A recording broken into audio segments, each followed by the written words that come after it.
اللہم صلی علی محمد وعلی آل محمد۔ استاد جی، اگر یوٹیوب پر کوئی انفارمیٹیو ویڈیو یا سپورٹ کی کوئی ریلیٹڈ ویڈیو چینل ہو تو اس کی انکم حلال ہوگی؟ انکم حلال اسی صورت میں ہوگی جب آپ اس کے اوپر ویڈیو ایڈز نہیں چلا رہے ہیں۔ میں پہلے بھی کئی دفعہ اس کے اوپر یار چیخ چکا ہوں، اللہ کے بندو، ویڈیو ایڈز ایک بلیڈ کا بھی اشتہار ہے، اس میں بھی لا کے وہ ایک بے پردہ عورت کھڑی کر دیتے ہیں، اور غیر مسلم ملکوں میں جو جو اشتہارات چل رہے ہیں، ٹھیک ہے، وہ آپ سوچ بھی نہیں سکتے۔ تو دین کے نام کے اوپر یہ کام تو نہیں کرنا چاہیے۔ اب آپ مجھے کہیں گے مولوی کر رہے ہیں، بھائی مولوی تو قرآن و سنت کو بگاڑ کے پیش کر رہے ہیں، ان کے لیے حرام خوری کرنا کون سا مسئلہ ہے؟ جو شخص اپنی آخرت اور دوسروں کی آخرت برباد کر دے، اس شخص کو آپ اس حوالے سے کوٹ کریں گے کہ انہوں نے بھی کر دیا ہے؟ مجھے بتائیں، آپ میں سے کوئی شخص اپنے گھر میں اس طرح بے پردہ عورتوں کو ان کے ڈانس کروا کے یا اس طرح کی ایکٹنگ کروا کے کمائی کو حلال سمجھے گا؟ تو ظاہر ہے پھر اس کے اشتہار چلانے کو کیسے حلال سمجھ سکتا ہے؟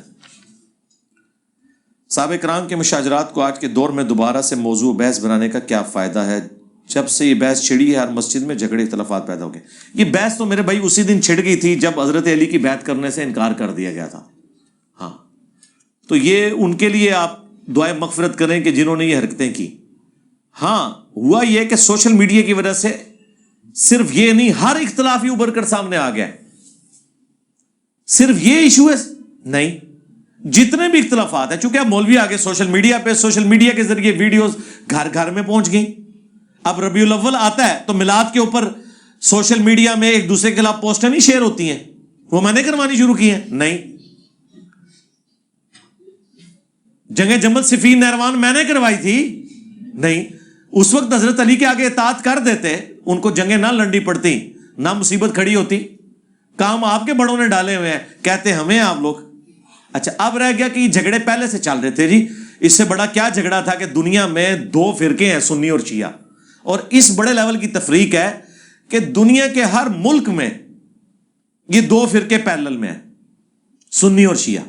سنیوں میں یہ ضرور ہے کہ کہیں پہ حنفی ہیں، شافعی نہیں ہے، مالکی نہیں، جیسا پاکستان ہے، پاکستان میں حنفی سنی ہے یا چند ایک وابی اہل حدیث ہیں، شافعی مالکی حنبلی ادھر کوئی نہیں ہے، لیکن شیعہ اثنا عشری یہاں بھی موجود ہے۔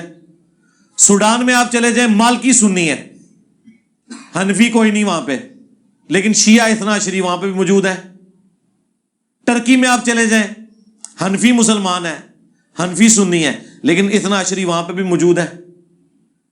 ملیشیا انڈونیشیا میں چلے جائیں، وہاں پہ شافعی سنی ہے، حنفی سنی کوئی نہیں ہے، یا جو ادھر سے چلے گئے ہوئے اثنا عشری شیعہ وہاں بھی موجود ہے۔ تو سنی شیعہ فرقے تو پوری دنیا، ایون سعودی عرب میں مدینہ شریف کی 40% آبادی شیعہ ہے آج بھی۔ تو یہ تفریق تو پہلے کی ہوئی بھی تھی، تو بجائے اس کے کہ سنی شیعہ دراڑ کو بڑھایا جاتا، ہمارے اس پلیٹ فارم نے الحمدللہ جتنا مقدمہ اہل سنت کا درست تھا اسے بیان کیا، جتنا شیعہ کا درست تھا اسے بیان کیا۔ اگر سنیوں کا مقدمہ ہم نے شیعہ کی کتاب سے پیش کیا ہوتا پھر تو آپ کہتے کہ یہ بےمانی ہو گئی ہے۔ اگر وہ مقدمہ قرآن، بخاری اور مسلم میں موجود ہے تو پھر یہ باتیں کرنا تو فضول ہے۔ تو اس ٹاپک کے اوپر میں کئی دفعہ بول چکا ہوں، آپ میری ایک ویڈیو دیکھ لیں، مجلس 80 تفصیلی ویڈیو ہے، 72 کوسچنز اباؤٹ کربلا اور اس سے ریلیٹڈ۔ اس میں پہلا سوال یہی تھا، میں اس پہ آدھا گھنٹہ اور بول سکتا ہوں، لیکن آپ کو اب یہ سمجھ آ چکی ہے الحمدللہ۔ اگر والد صاحب کی پالیسی کے پیسے ان کی وفات کے بعد ہم ان پیسوں کا کیا کریں؟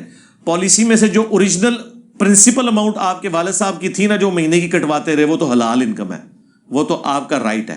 اس کے اوپر جو سود لگا ہوا ہے نا، وہ حرام ہے نا۔ تو وہ جو سود والی رقم ہے آپ بغیر ثواب کے نیت کے کسی فلاحی کام میں لگا دیں، عیدی والوں کو دے دیں، شوکت خانم کو دے دیں، اپنے کسی غریب رشتہ دار کو دے دیں، لیکن ثواب کی نیت نہیں کرنی، حرام مال ہے۔ لیکن اس میں جو پرنسپل اماؤنٹ ہے نا، جب پالیسی میچور ہو گئی ہے، سپوز آپ کو ملا ہے 50 لاکھ روپے، اس میں سے 30 لاکھ تو پرنسپل اماؤنٹ وہ تھی جو آپ کے ابو نے جمع کرائی تھی، 20 لاکھ اوپر سود لگا ہے، تو 30 لاکھ تو حلال ہے، وہ آپ لیں، جو 20 لاکھ ہے نا اس کے ساتھ وہ کریں۔ مسلمان کی حقیقی تعریف کیا ہے قرآن و سنت کی روشنی میں؟ دیکھیں سورۃ الحجرات کے اندر بھی اہل ایمان کی تعریف بیان ہوئی ہے، سورۃ الانفال کے اندر بھی بیان ہوئی ہے، پورے قرآن کا ایک مقدمہ ہے، اور ایک حدیث جو بڑی آسانی سے اسے واضح کر دے گی، بخاری و مسلم دونوں میں حدیث ہے، حدیث جبرائیل صحیح مسلم کی پہلی حدیث ہے مقدمے کے بعد، 92 روایتیں تو مقدمے کی ہیں، 93 حدیث جبرائیل ہے، اور یہی آپ کو کتاب الایمان چیپٹر میں مشکات کے اندر بھی مل جائے گی، مسلم شریف کے حوالے سے، بخاری میں بھی موجود ہے، جس میں نبی الاسلام سے پوچھا گیا اسلام کی بنیاد کے حوالے سے، اسلام کیا ہے، تو نبی الاسلام نے پوری تفصیلات بیان فرمائی، اور بخاری مسلم کی وہ حدیث جس میں نبی الاسلام نے فرمایا اسلام کی بنیاد 5 چیزوں کے اوپر ہے، لا الہ الا اللہ محمد رسول اللہ کی گواہی دینا، 5 وقت نماز قائم کرنا، زکوٰۃ دینا، اور اگر استطاعت ہو تو اللہ کی راہ میں حج کرنا، اور 5ویں چیز ہے ہر سال رمضان کے مہینے کے روزے رکھنا۔ یہ 5 چیزیں ہیں، باقی ظاہر ضروریات دین ساری اس میں شامل ہیں۔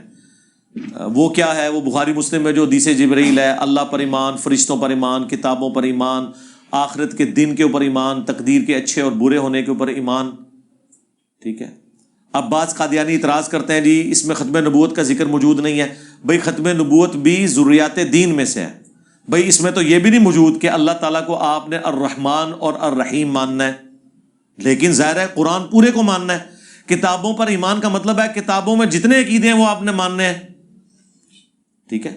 تو کتاب کے اندر ختم نبوت کا عقیدہ موجود ہے، ختم نبوت کے لیے ہمیں کسی حدیث کی ضرورت نہیں ہے، قرآن اپنے مقدمے میں بالکل واضح ہے۔ میری آپ یوٹیوب پہ ویڈیو دیکھ لیں، قادیانیوں کو دعوت اصلاح، اللہ کا شکر ہے کتنے قادیانیوں نے اسلام قبول کیا ہے۔ ان کو جو روکا ہوا تھا نا، وہ میرے بھائی چشتی رسول اللہ اور اشرفی رسول اللہ نے روکا ہوا تھا۔ ہاں، اس کے بغیر آپ جتنی مرضی ختم نبوت کی طریقے چلائیں، اپنے آپ کو دھوکہ دے رہے ہیں، وہ آپ کے اپنے خلاف طریقے چلیں گی جب تک آپ چشتی رسول اللہ اشرفی رسول اللہ کا رد نہیں کرتے۔ اس لیے میری یوٹیوب پہ ایک ویڈیو بھی ہے، قادیانی دعوت حق کیوں نہیں قبول کرتے؟ انہیں یہ زوم ہے کہ یہ کام تو ان کے بزرگوں نے بھی ڈالا ہوا ہے، ہم نے ڈال لیا تو کیا۔ اور ان میں جو لاہوری گروپ ہے وہ تو ویسے ہی اس کو پیغمبر مانتے ہی نہیں، وہ کہتے ہیں مجدد ہے، وہ کہتے ہیں ہمارے مجدد نے تو کلمہ نہیں پڑھایا اپنے نام کا، ان کے بزرگوں نے تو اپنے ناموں کے بھی کلمے پڑھائے ہوئے ہیں، وہ اس کے لیے نبوت بھی نہیں مانتے۔ تو آپ یہ دیکھیں اتنا معاملہ آسان نہیں تھا۔ تو ختم نبوت کا عقیدہ، اس پہ ڈاکہ چاہے کشف، الہام، امتی نبی یا امامت کے عقیدے کو بگاڑ کے کسی بھی طریقے سے وہ کرے، وہ سب کا سب مردود ہے۔ خلفائے راشدین میں سے افضل کون ہے؟ خلفائے راشدین میں سے افضل جو ہے حضرت ابوبکر اور عمر ہیں، اس کے اوپر اتفاق ہے۔ باقی اہل البیت جو ہیں سیدنا علی، حسن، حسین، فاطمہ، ان کو آپ کسی بھی صحابی سے کمپیئر نہ کیا کریں۔ مجھے بتائیں، ان کو تو چھوڑ دیں، ہمارا تو ایمان کا لیول ہی کوئی نہیں ہے۔ کیا آپ حضرت ابوبکر کی جگہ پر ہوں؟ ایک لمحے کے لیے تصور کریں، وہ شخص جس شخص نے آپ کو کلمہ پڑھا کر ہمیشہ کی کامیابیاں ہمارا مقدر کی، آپ اس کے قریبی ساتھی ہوں، آپ کبھی تصور بھی کریں گے کہ اس پیغمبر کے جو گھر والے ہیں میں ان سے بہتر ہوں؟ وہ سمپل ہے، اس کے لیے کسی آیت حدیث کی ضرورت ہی نہیں ہے۔ بھئی وہ تو گھرانہ اللہ کا چنا ہوا گھرانہ ہے، جس طرح کہ بنو اسرائیل کو اللہ نے چنا تھا، وَأَنِّي فَضَّلْتُكُمْ عَلَى الْعَالَمِينَ۔ اگر ابراہیم کے ایک بچے کی اولاد کو اللہ نے قرآن میں 2 دفعہ کہا، یا بنی اسرائیل اذکروا نعمتی التی انعمت علیکم وانی فضلتکم علی العالمین، یاد کرو میری اس نعمت کو جو ہم نے تم پر کی اور تمہیں تمام جہان والوں پر فضیلت دی۔ بنو اسرائیل کون ہے؟ یعقوب بن اسحاق بن ابراہیم کی اولاد، حضرت اسحاق کی اولاد۔ تو ابراہیم کے دوسرے بیٹے بنو اسماعیل، ان سے ہے حضرت اسماعیل علیہ السلام سے، ان کو اللہ نے اس امت میں چن لیا۔ سیدہ فاطمہ سلام اللہ علیہا، جن کے بارے میں حضور فرما رہے ہوں بخاری مسلم حدیث کہ فاطمہ میرے جگر کا ٹکڑا ہے، جس نے اسے تکلیف دی اس نے مجھے تکلیف دی، اور یہ جنتی عورتوں کی سردار ہے۔ جب حضور اپنی بیٹی کے بارے میں یہ فرما رہے ہوں گے، حضور کا کوئی صحابی، آپ میں سے بھی اگر کوئی اس زمانے میں صحابی ہوتا، وہ یہ سوچے گا بھی کہ میں فاطمہ سے بہتر ہوں؟ Not at all. وہ یہ مولویوں کی علمی بحثیں رہنے دیں، اپنی عقل استعمال کریں آپ۔ حضرت ابوبکر نے ایک جملے کے اندر اپنا عقیدہ کلیئر کر دیا ہے۔ صحیح بخاری میں عبداللہ ابن عمر کہہ رہے ہیں، جن سے یہ لا کے پیش کرتے ہیں جی بخاری میں عبداللہ بن عمر کہتے ہیں ہم صحابہ میں حضرت ابوبکر، اس کے بعد عمر، پھر عثمان کہتے تھے، پھر ہم کسی کو کسی پہ فضیلت نہیں دیتے تھے۔ تو عبداللہ بن عمر سے ہی پوچھ لو، صحیح بخاری میں ہی موجود ہے کہ وہ کہتے ہیں کہ حضرت ابوبکر فرمایا کرتے تھے محمد کے قرب کو آل محمد کے قرب میں تلاش کرو۔ اور اس حدیث کو امام بخاری حسن و حسین کے چیپٹر میں لے کے آئے ہیں یار جو حضرت ابو بکر رسول اللہ کا قرب حسن و حسین اور فاطمہ اور علی کی محبت میں اپنے لیے تلاش کر رہے ہیں کہ میں ان سے محبت کر کے حضور کے قریب ہو جاؤں، وہ یہ تصور بھی کریں گے کہ میں ان سے بہتر ہوں؟ اور آپ کی عقل کام کرتی ہے یار؟ چھوڑ دیں علمی فقہی بحثیں، اتنی لاجیکل یہ بالکل واضح باتیں ہیں، لہٰذا ان کو بحثیں نہ بنایا کریں آپ، ٹھیک ہے؟ رہ گیا مولا علی کا کہنا کہ اس امت میں سب سے افضل ابو بکر اور پھر عمر اور میں عام مسلمانوں سے، تو یہ حضرت علی کی عاجزی ہے الحمدللہ، ٹھیک ہے؟ انہوں نے تو کہہ دیا میں عام مسلمان ہوں۔ حضرت علی نے فرمایا کالے لباس نہ پہنا کرو کیونکہ یہ فرعون کا لباس ہے۔ او یہ بس جعلی روایتیں ہیں، کالے لباس کے اوپر اب کچھ رہ گیا ہے؟ اللہ کے بندوں پہلے جا کے کعبے دا غلاف کعبہ کالا لاؤ نا۔ کالی کملی والے نعتیں لکھتے رہے، مسلم شریف کی حدیث کی بنیاد پہ مولا حسن حسین مولا علی سیدہ فاطمہ کو حضور نے چادر کے نیچے لیا، اور اما عائشہ روایت کر رہی مسلم کی حدیث، انما یرید اللہ لیذھب عنکم الرجس اہل البیت ویطہرکم تطہیرا، یہ آیت تلاوت کی۔ حدیث قصہ کہتے ہیں، سنی شیعہ دونوں کے یہاں، وہاں کالی چادر حضور نے اوڑھی ہوئی تھی۔ پھر بخاری مسلم میں موجود ہے نبی علیہ السلام کالی پگڑی استعمال کرتے تھے۔ مسلم شریف میں آپ نے فتح مکہ کے موقع پر کالی پگڑی باندھی ہوئی تھی، آپ جمعے کے خطبے میں کالی پگڑی باندھتے تھے۔ آپ کی عموماً پگڑی کالی ہوتی تھی، سفید تو بہت کم آپ نے استعمال کی ہے۔ کالی میں بڑی حکمت ہے نا، کالا کپڑا اتنی جلدی میلا نہیں ہوتا۔ آپ کا جھنڈا کالا تھا، آپ کا کرتا کالا تھا، صحیح مسلم میں آیا ہے کہ سروانی تیالسی جبہ جس کا دھون صحابہ کرام شفا کے لیے لیتے تھے، ٹھیک ہے؟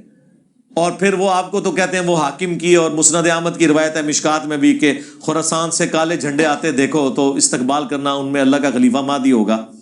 چٹا جھنڈا ہے کہ کالا ہے؟ کیا حضرت عمر خلیفہ بننے کے بعد کروڑ پتی بن گئے تھے؟ تسی سمجھے کہ حضرت عمر تو آڈے حکمرانہ ورگے نے؟ اللہ کے نبی علیہ السلام بعثت سے پہلے اللہ کے نبی علیہ السلام کی جو لائف کا سٹینڈرڈ تھا نا بڑا اچھا تھا۔ ایک امیر ترین مکے کی عورت آپ کی بیوی تھی، لیکن بعثت کے بعد سے وفات تک فاقے رہے ہیں۔ تو اس نبی کی صحبت کرنے والے ابو بکر اور عمر، آپ سوچ سکتے ہیں ان کے بارے میں؟ کہانیاں بنی ہوئی ہیں، کچھ بھی نہیں ہے، یہ تو خیر کہانی بھی نہیں ہے، آپ نے ہی لکھا ہے، ہم نے تو آج تک پہلے۔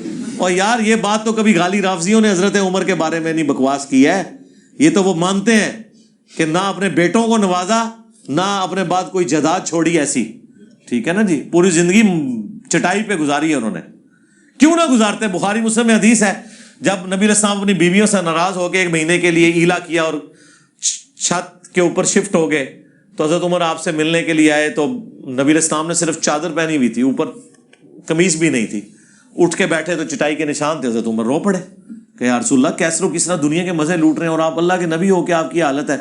تو آپ نے فرمایا لگتا ہے عمر آج بھی تجھ پہ دنیا کی حقیقت نہیں کھلی، کیا تو اس پہ راضی نہیں کہ کیسرو کسرا دنیا کے مزے لوٹے اور ہم آخرت کی سعادت لوٹ لیں؟ جس عمر نے یہ سب کچھ دیکھا ہوا تھا اپنی آنکھوں سے، آپ سوچ سکتے؟ اس لیے دیکھیں جب تک حضرت عمر رہے نا اے سیدھا رکھے تیر ورگا سارے نو۔ ہاں یہ تو حضرت عثمان کے دور میں جب ان کے وظیفے لگ گئے پھر تھیندے تھیندے تھیں گے سارے۔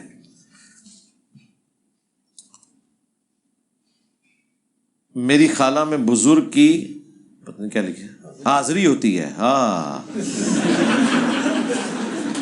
خالہ نو کہنا ہوں حاضری ہونے تو پہلے کہہ دینا انجینئر محمد علی مرزا، دیکھو جھنڈا سے گا، پھر وہ لمبی لمبی چھوڑنا شروع کر دیتی ہیں۔ ٹھیک ہے یہ میرے بھائی کسی عامل کو دکھائیں جو پنڈی میں ہیں، وہ آج کل ویسے PWD شفٹ ہو گئے ہیں، اقبال سلفی صاحب، وہ اس قسم کے علاج کرتے ہیں، باقی تو علاج آپ کو بتا دیے میں نے۔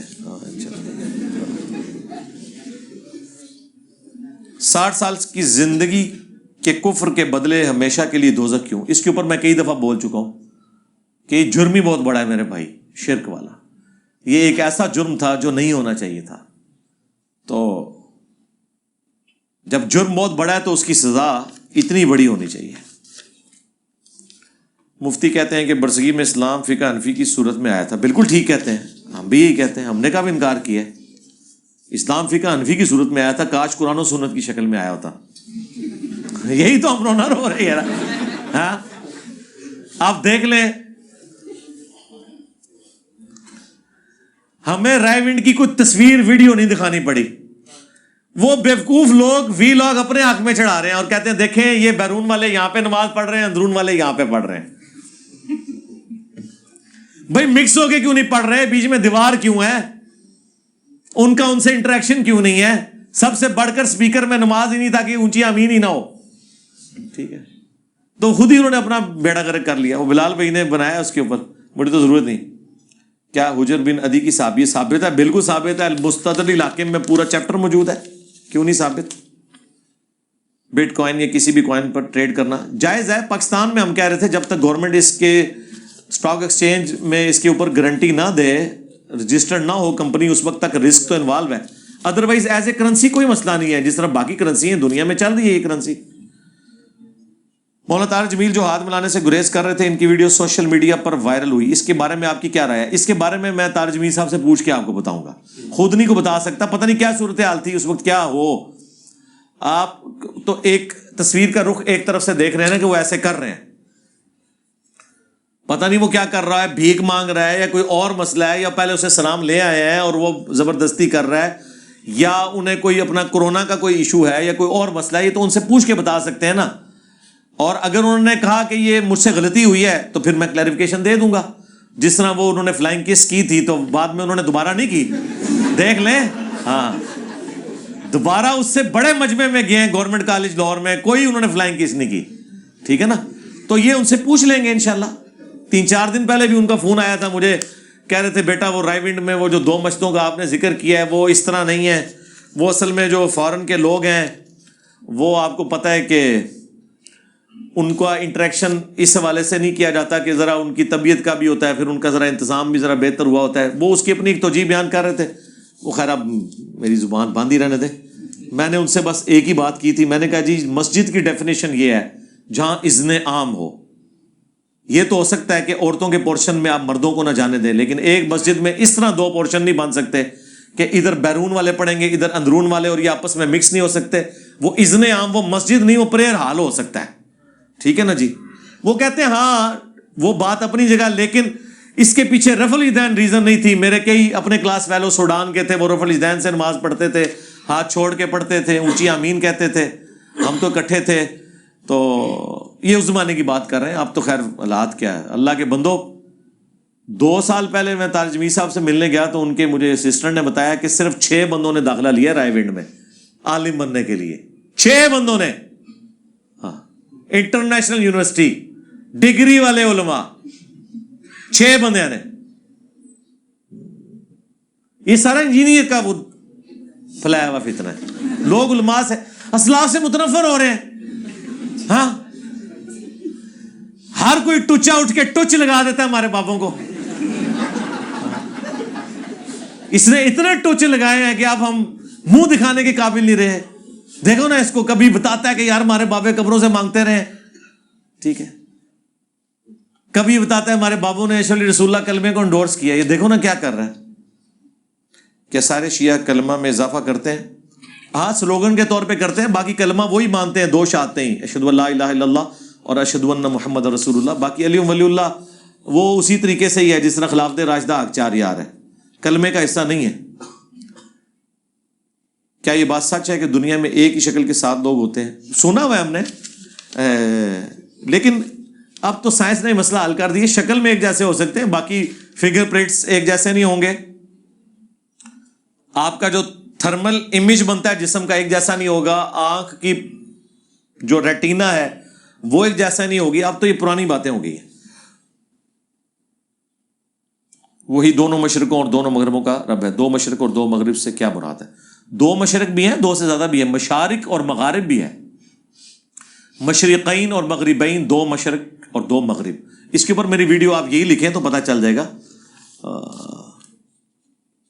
میرے خیال ہے سب سے آپٹیمل اس کی جو تعویل ہے وہ یہی ہے.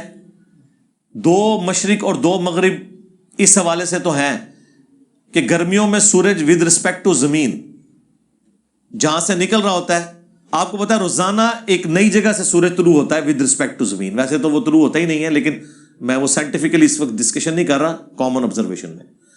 سورج جو ہے وہ مشرق سے نکلتا ہے، یہ مغرب ہے ہماری اس طرف، یہاں سے نکل کے مغرب میں طلوع ہوتا ہے، پھر گرمیوں سے سردیوں کی طرف جب جاتا ہے نا، تھوڑا سا ادھر سے ادھر ایسے کرتے کرتے سردیوں میں یہاں تک ہوتا ہے کہ یہاں سے یوں ہو کے یہیں ہو جاتا ہے، تو وہ چھوٹا دن ہو جاتا ہے.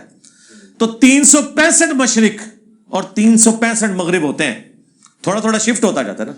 ان کی جو دو ایکسٹریمز ہیں نا، وہ 2 مشرق اور 2 مغرب ہیں، اور بیچ میں جتنے چھوٹے چھوٹے آتے ہیں نا، وہ مشارق اور مغارب ہیں. کائنات میں سیارے بنانے کا مقصد کیا ہے جبکہ زندگی صرف زمین پر ہے؟ یہ ول آف گاڈ ہے. انشاءاللہ تعالیٰ آپ تیاری کریں، آپ کو لاٹ ہو جائے گا. اللہ نے تو ایک کن کہنا ہے، ہاں، تو وہ سیارہ آپ کے رہنے کے قابل ہو جائے گا انشاءاللہ. تیاری کرو. نماز مقرر وقت پر ادا کرنے کا حکم ہے قرآن میں، مگر حدیث کے مطابق نمازیں جمع بھی کر سکتے ہیں. جی قرآن کے مطابق اگر حکم ہے تو قرآن میں ذرا آپ بتائیں کہ قرآن میں نمازوں کے اوقات کتنے آئے ہیں. یہ کہانی جو ہے نا وہ حنفی کراتے رہے. قرآن کے مطابق اگر چلنا ہے تو قرآن میں تو نماز کے اوقات بھی 3 ہی آئے ہیں. فجر کا وقت، ظہر اثر دن کی نمازیں، اور رات. یہ جو تفریق ہے نا 5 نمازوں کی، یہ بھی حدیث میں ہی آئی ہے. اگر قرآن پہ رہنا ہے نا کہ جی ان الصلاۃ کانت علی المؤمنین کتابا موقوتا، بے شک نماز مومنین پر وقت باندھا ہوا فرض ہے، اور اس کے بعد وہ کہتے ہیں نمازیں تو 5 ہیں، آپ جمع کیسے کر رہے ہیں؟ تو پھر قرآن میں ہی رہو نا. قرآن میں ہی نماز کے سورہ بنی اسرائیل میں 3 اوقات آئے ہوئے ہیں، فجر، ظہر اثر اور مغرب اور عشاء. ہاں نہیں وہ حدیث میں آیا نا، داڑ تلے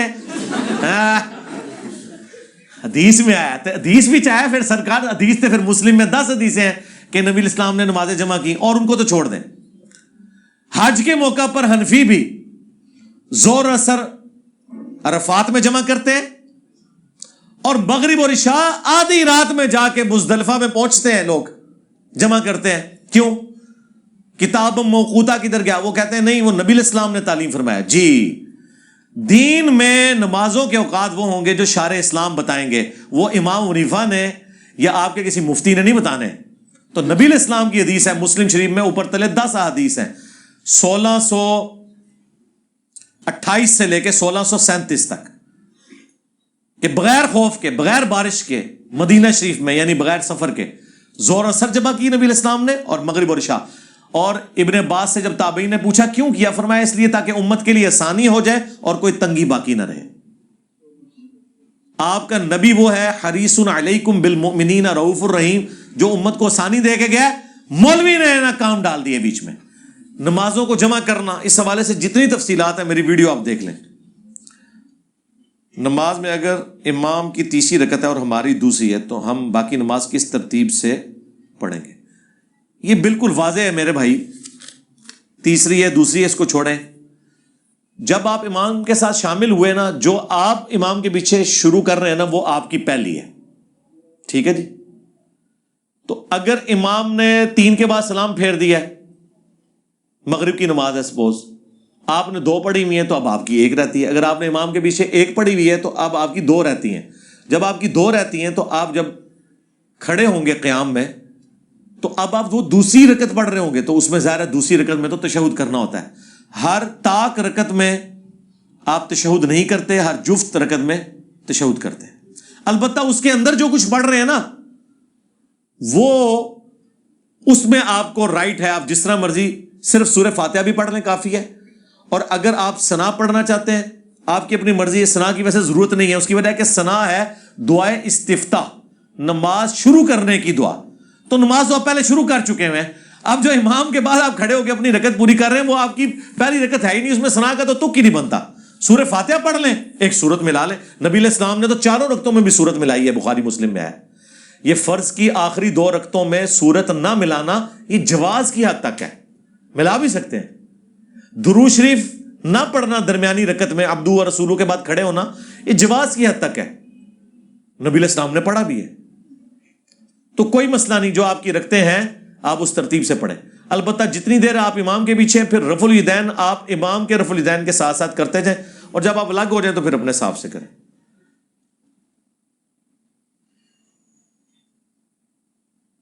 اگر اس بات کا اندیشہ ہو کہ ڈالر اوپر جائے گا تو منافع کے لیے خرید لیا جائے تو کیا یہ ملک کے ساتھ غداری ہے؟ کوئی غداری نہیں میرے بھائی، ملک کے ساتھ کیوں غداری ہے؟ آپ کا رائٹ ہے، آپ خریدیں. آپ آپ کے ڈالر خریدنے سے کوئی ملک کے ساتھ غداری نہیں ہوگی، غداری ان کے ڈالر خریدنے سے ہوتی ہے جو بلیک مارکیٹنگ کرتے ہیں۔ آپ نے اگر اس اندیشے سے گھی کے 10 یا 20 ڈبے خرید لیے ہیں کہ اس بجٹ میں مہنگے نہ ہو جائیں، تو اس سے کوئی فرق نہیں پڑنے کا۔ مسئلہ اس وقت ہوتا ہے کہ جب ایک بڑا انویسٹر کروڑوں ڈبے خرید کے ذخیرہ اندوزی کر لیتا ہے اور مارکیٹ سے وہ شارٹ ہو جاتی ہے چیز، وہ اسلام میں منع ہے۔ یہ آپ کا رائٹ ہے، آپ سونا لے کے رکھیں، کیوں نہ رکھیں؟ روپیہ تو گر رہا ہے۔ 8 سے سال پہلے جس کی تنخواہ تھی نا ₹1,00,000، پریکٹیکلی اس وقت 40,000 رہ چکی ہے وہ۔ اگر کسی نے ₹1,00,000 بینک میں رکھا تھا، وہ پاکستانی روپیز میں تو ₹1,00,000 ہے، لیکن اس سے اب آپ خریداری کریں تو ₹40,000 کی خریداری ہوگی۔ تو لیکن اگر اس نے وہ ₹1,00,000 کا سونا یا ڈالر لے کے رکھے ہوئے ہوتے تو ایٹ لیسٹ جو ڈی ویلیو ہونے سے تو بچ جاتا نا، اس سے بہتر کوئی ذریعہ نہیں ہے۔ تو یہ جو اس طرح کا ڈالر کے اوپر جانے سے یا سونے کی پرائس یا پلاٹ کی پرائس بڑھنے سے جو آپ کو نفع ہوتا ہے، یہ تو پیورلی حلال نفع ہے۔ اس سے بہتر ہی کوئی چیز ہی نہیں ہے کہ گھر بیٹھے بیٹھے آپ کو یہ نفع ہو جائے گا۔ اگر ارد گرد کا ماحول ڈسٹربنگ ہو تو آنکھیں بند کر کے نماز پڑھنا جائز ہے۔ جی، نماز آنکھیں بند کر کے پڑھنا جائز ہے، اس پہ کسی کا اختلاف نہیں ہے۔ بعض اہل حدیث نے خام خواہ اس کے اوپر ضد کھڑی کی ہے کہ جی آنکھیں کھول کے پڑھنی چاہیے، کوئی آپ کو کیڑا نہ کاٹ جائے۔ میرے بھائی، آپ آنکھیں کھول کے بھی پڑھ لیں، جو اونچی آمین پہ آپ کی پھینٹی لگنی ہے وہ لگ ہی جانی ہے۔ ہاں بات پتہ ہے، بخاری مسلم میں حدیث ہے، اما عائشہ کہتی ہیں ان دنوں میں ہمارے گھر چراغ نہیں ہوتے تھے، اور نبی علیہ السلام جب رات کی نماز پڑھتے تھے تو جب سجدے میں جانے لگتے تو میرا پاؤں ٹو دیتے اور میں پاؤں سمیٹ لیتی، اور پھر نبی علیہ السلام جب قیام میں چلے جاتے میں اپنے پاؤں سیدھی کر لیتے۔ اب رات کے گوپ اندھیرے میں نبی علیہ السلام کے سامنے تو کوئی ایسی روشنی نہیں تھی، چراغ بھی نہیں تھے، تو اندھیرے میں نماز پڑھ رہے تھے۔ تو اندھیرے میں جب بندہ نماز پڑھ رہا ہوتا ہے، چاہے آنکھیں بند ہوں یا آنکھیں کھلی ہوں اور باہر لائٹ بند ہو، اینڈ رزلٹ تو ایک ہی ہے۔ البتہ ایسی جگہ جہاں پہ بچھو، سانپ، اس طرح کی چیزیں آنے کا ڈر ہے، وہاں پہ آپ چراغ روشن کر کے کریں۔ اور یہ چراغ اللہ نے ایک ایسی چیز بنائی ہے، آپ دیکھیں یہ جو جنگلوں میں لوگ سفر کرتے ہیں نا، رات کو رکتے وقت گرمی ہو یا سردی آگ جلا لیتے تھے۔ آگ ایک ایسی ڈیٹرس والی چیز ہے کہ شیر اس کے قریب نہیں آتا، ریچ قریب نہیں آتا۔ آپ کے پاس کوئی اسلحہ نہیں ہے، اگر آپ کے ہاتھ میں آگ ہے نا، یا آپ نے آگ کا لو روشن کیا ہوا ہے، اس کے قریب کوئی جانور نہیں آئے گا۔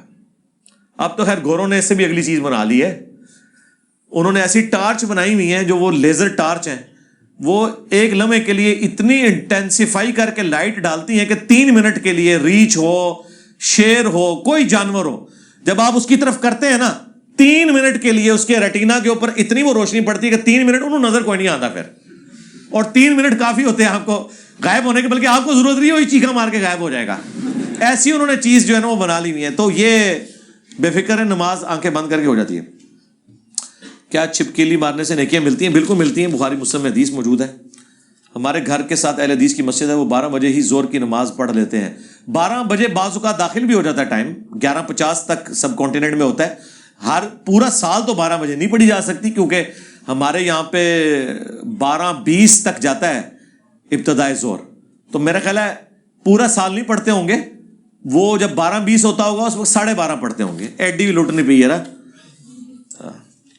سورہ ال عمران کی آیت نمبر 82:3 میں نبیوں کے میثاق کا ذکر ہے، اس میں آپ علیہ السلام بھی شامل ہیں؟ بالکل شامل ہیں، کیوں نہیں۔ واقعہ معراج میں بھی میں نے ذکر کیا تھا کہ یہ جو قرآن کی آیت ہے نا کہ نبیوں سے عہد لیا تھا کہ جب بھی تمہاری موجودگی میں کوئی اور نبی آئے تم نے ایمان لانا ہے، تو یہ پریکٹیکلی تو ہوا تھا۔ حضرت عیسیٰ علیہ السلام کی تصدیق کی تھی یحییٰ علیہ السلام نے، ٹھیک ہے۔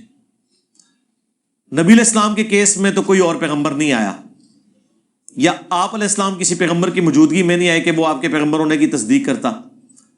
تو اللہ نے وہ عہد پورا اس طرح کیا کہ صحیح مسلم میں حدیث ہے کہ شب معراج تمام انبیاء کو جمع کیا اور آپ علیہ السلام نے ان کی امامت کروائی۔ اگر قیام میں پاؤں کے انگوٹھے زمین سے اٹھ جائیں تو نماز ہو جاتی ہے؟ ہمارے امام مسجد کہتے ہیں نہیں ہوتی۔ اور یہ تو جاہلانہ بات ہے، تو فقہ حنفی کی کتابوں میں خود انہوں نے لکھا ہوا ہے کہ جاہلوں میں مشہور ہے، انگوٹھے کیا پاؤں بھی اٹھ جائیں تو کیا فرق پڑتا ہے، اٹھ جائیں تو رکھ لیں ان کو نیچے، ہاں کتنی دیر اٹھے رہیں گے۔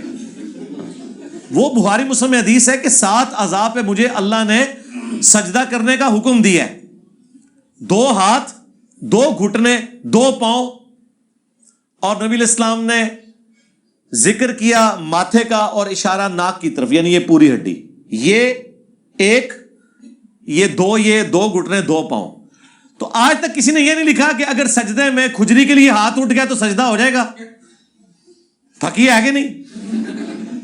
پاؤں والی حدیث تے ہی کوئی نہیں لادا تو. حدیث ایک ہی ہے بخاری مسلم میں کہ 7 اعضاء پہ مجھے میرے رب نے حکم دیا سجدہ کرنے کا. 7 میں 2 گھٹنے بھی ہیں, 2 ہاتھ بھی ہیں. تو ہاتھ تو کئی بار اٹھ جاتے ہیں. تو آج تک کسی نے نہیں کہا کہ سجدے میں ہاتھ اٹھ گیا تو نماز ٹوٹ گئی. بھائی پاؤں اٹھے یا ہاتھ اٹھے کوئی فرق نہیں پڑتا, اٹھا تو دوبارہ رکھ لیں, آپ عذر کے طور پہ اٹھا نا. تو یہ ایویں مشہور کیا انہوں نے, او جی سجا انگوٹھا جڑا ہے نا جی یہ قلعہ ہے. کہتے ہیں جی ایسا ہو جیسے کھونٹی گاڑ دی ہوئی ہے. ان سے پوچھیں جو بخاری میں حدیث ہے, عبداللہ ابن عباس کہتے ہیں کہ نبی علیہ السلام تہجد کی نماز پڑھ رہے تھے تو میں آپ کے بائیں جانب آگے کھڑا ہو گیا, تو نبی علیہ السلام نے مجھے کان سے پکڑ کے دائیں طرف کھڑا کیا, تو ان کا تو وہ انگوٹھا کیا پورے دونوں کے دونوں پاؤں ہل گئے, ان کی نماز تو نہیں ٹوٹی. پھکیا ہے نا. پھر جب 2 ساتھ ساتھ نماز پڑھ رہے ہو, تیسرا آئے تو یا امام نے آگے ہونا ہے یا مقتدی کو پیچھے کرنا ہے, تو اس کی نماز ٹوٹ جائے گی. ایویں جعلی باتیں. امام کے پیچھے تیسری چوتھی رکعت میں امام فاتحہ نہیں پڑھنے دیتا, ہم کیا کریں؟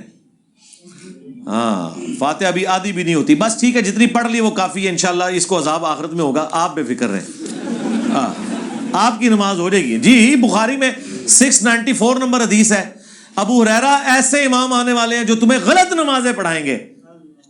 آپ اس سے بڑی بات اللہ کے نبی کیا کرتے ہیں؟ آپ اللہ کے نبی نے کوئی ایسی بات نہیں چھوڑی جو امت کی اصلاح کے لیے آنے والا جو مولویوں نے کام ڈالنا تھا. یہ مولویوں کے خلاف ہی حدیث ہے نا, یہ علماء کے فضائل بیان ہوئے ہیں نا. ایسے امام آئیں گے جو غلط نمازیں پڑھائیں گے. یہ کس کے فضائل بیان ہوئے ہیں؟ انہی کے نا. کہتے ہیں جی علماء کی فضیلت نہیں بیان کرتا ہے, سن لو. تو نبی علیہ السلام نے فرمایا تم نماز پڑھ لینا, ان کی غلطی کا وبال انہی پہ ہوگا. میں یورپ میں مقیم ہوں, وہاں اکثر دوست ذبیحہ کے بغیر گوشت کھا لیتے جانتے بوجھتے ہوئے. حرام ہے جی میرے بھائی, جانتے بوجھتے ہوئے. اور لوگ نماز نہیں پڑھ رہے, یار یہ تو چھوٹی چیز ہے, نماز نہیں لوگ پڑھ رہے. آج تک کوئی رشتے کے لیے جاتے ہیں, دیکھتے ہیں جی بچہ کماتا صحیح ہو, جی بچی جو ہے وہ شریف ہو. یہ نہیں دیکھتے کہ نماز بھی پڑھتا ہے کہ نہیں بچہ یا بچی, اس کو ڈسکس ہی نہیں کر رہے ہوتے. تو یہ حرام خوریاں کر رہے ہیں, اور کیا پتہ ہے سب کو. مولانا طارق جمیل جو حور کی خوبصورتی بیان کرتے ہیں وہ کون سی حدیث کی کتاب میں؟ یہ اس کے لیے طارق جمیل صاحب سے ہی رابطہ کریں. یہ صوفیاء کی کتابوں میں اس طرح کی چیزیں ہیں ویسے لکھی ہوئی, ان کا بھی قصور نہیں ہے. تو باقی حور بک کرانی ہے تو انہوں نے رابطہ کرو. میں نے اپنا زیور اپنی بیٹی کے لیے رکھ چھوڑا ہے جو کہ ابھی شادی نہیں ہوئی, کیا مجھے اس پر زکوٰۃ دینی ہوگی؟ جی زکوٰۃ تو آپ نے دینی ہے. دیکھیں ایک مال پڑا ہوا ہے, اس پہ اللہ کا حق ہے کہ نہیں. ایک جگہ پہ سپوز 20 لاکھ کا زیور پڑا ہوا ہے, کوئی نہ کوئی مالک تو ہوگا نا دنیا میں اس کا. ایک بندے کہتے ہیں جی میرے پہ قرضہ چڑھا ہوا ہے, میں نے اپنے بھائی سے 40 لاکھ ادھار لیا ہوا ہے, تو میں تو مقروض, تو لہٰذا میں زکوٰۃ نہیں دوں گا. تو بھئی یہ جو 40 لاکھ تم نے دیا ہوا ہے اس کی زکوٰۃ کس نے دینی ہے؟ جی بھائی دے گا. تو واپس کرنا انہوں, اس سے پوچھیں گے, وہ کہے گا میرے پاس ہے نہیں ہے. تو وہ 40 لاکھ میں اللہ کا حق پھر کس نے دینا ہے؟ پہلے ڈیسائیڈ کریں نا, دونوں میں سے ایک تو دے گا. اصولاً وہ دے گا جو اس کا مالک ہے. لیکن مالک کے پاس اگر اس وقت پیسے نہیں ہیں تو جب وہ قرض واپس کرے گا پھر وہ پچھلی بھی ساری زکوٰۃ نکال لے. لیکن یہ نہیں ہو سکتا کہ نہ آپ زکوٰۃ دے رہے ہیں نہ آپ کا بھائی دے رہا ہے. ایک ہی کہانی کرا رہے ہو. اور جی کمائی کرنے والا کوئی نہیں ہے تو زکوٰۃ کیسے دیں؟ جی زیور کو توڑوا کے دیں گے. یہ تو جائز ہے کہ آپ زیور کو اپنی اصلی جگہ رہنے دیں اور اس کی جتنی زکوٰۃ ہے وہ دیں. اصولاً تو اسی سونا چاندی میں سے ہی زکوٰۃ نکالنی ہوتی ہے. بس مختصر یہ ہے کہ اسلام یہ چاہتا ہی نہیں ہے کہ آپ 85 گرامز آف گولڈ 7.5 تولے سے زیادہ جوڑیں, سوائے ایک شرط کے کہ ہر سال آپ اس میں سے 40واں حصہ اللہ کو دے دیں, پھر آپ اربوں جوڑیں. لیکن یہ نہیں ہو سکتا کہ آپ زکوٰۃ نہ دیں اور پیسے جوڑتے رہیں.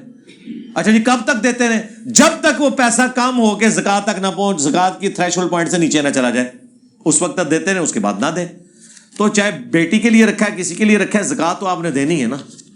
آج کے زمانے میں چلے آپ زکوٰۃ بھی دیں, 7.5 تولے سونے سے جب وہ جسٹ نیچے آ جائے پھر آپ زکوٰۃ دینا بند کر دیں. آج کے زمانے میں اگر کوئی 7.5 تولے سونا بھی کسی کو دے رہا ہے شادی کے موقع کے اوپر تو بہت بڑی چیز ہے. ہاں, جو گھر میں آپ نے 2 تولے 3 تولے یا اس طرح رکھا ہوا ہے اس کے اوپر تو کوئی زکوٰۃ نہیں ظاہر ہے, تھریش ہولڈ پوائنٹ کو نہیں پہنچا ہوا.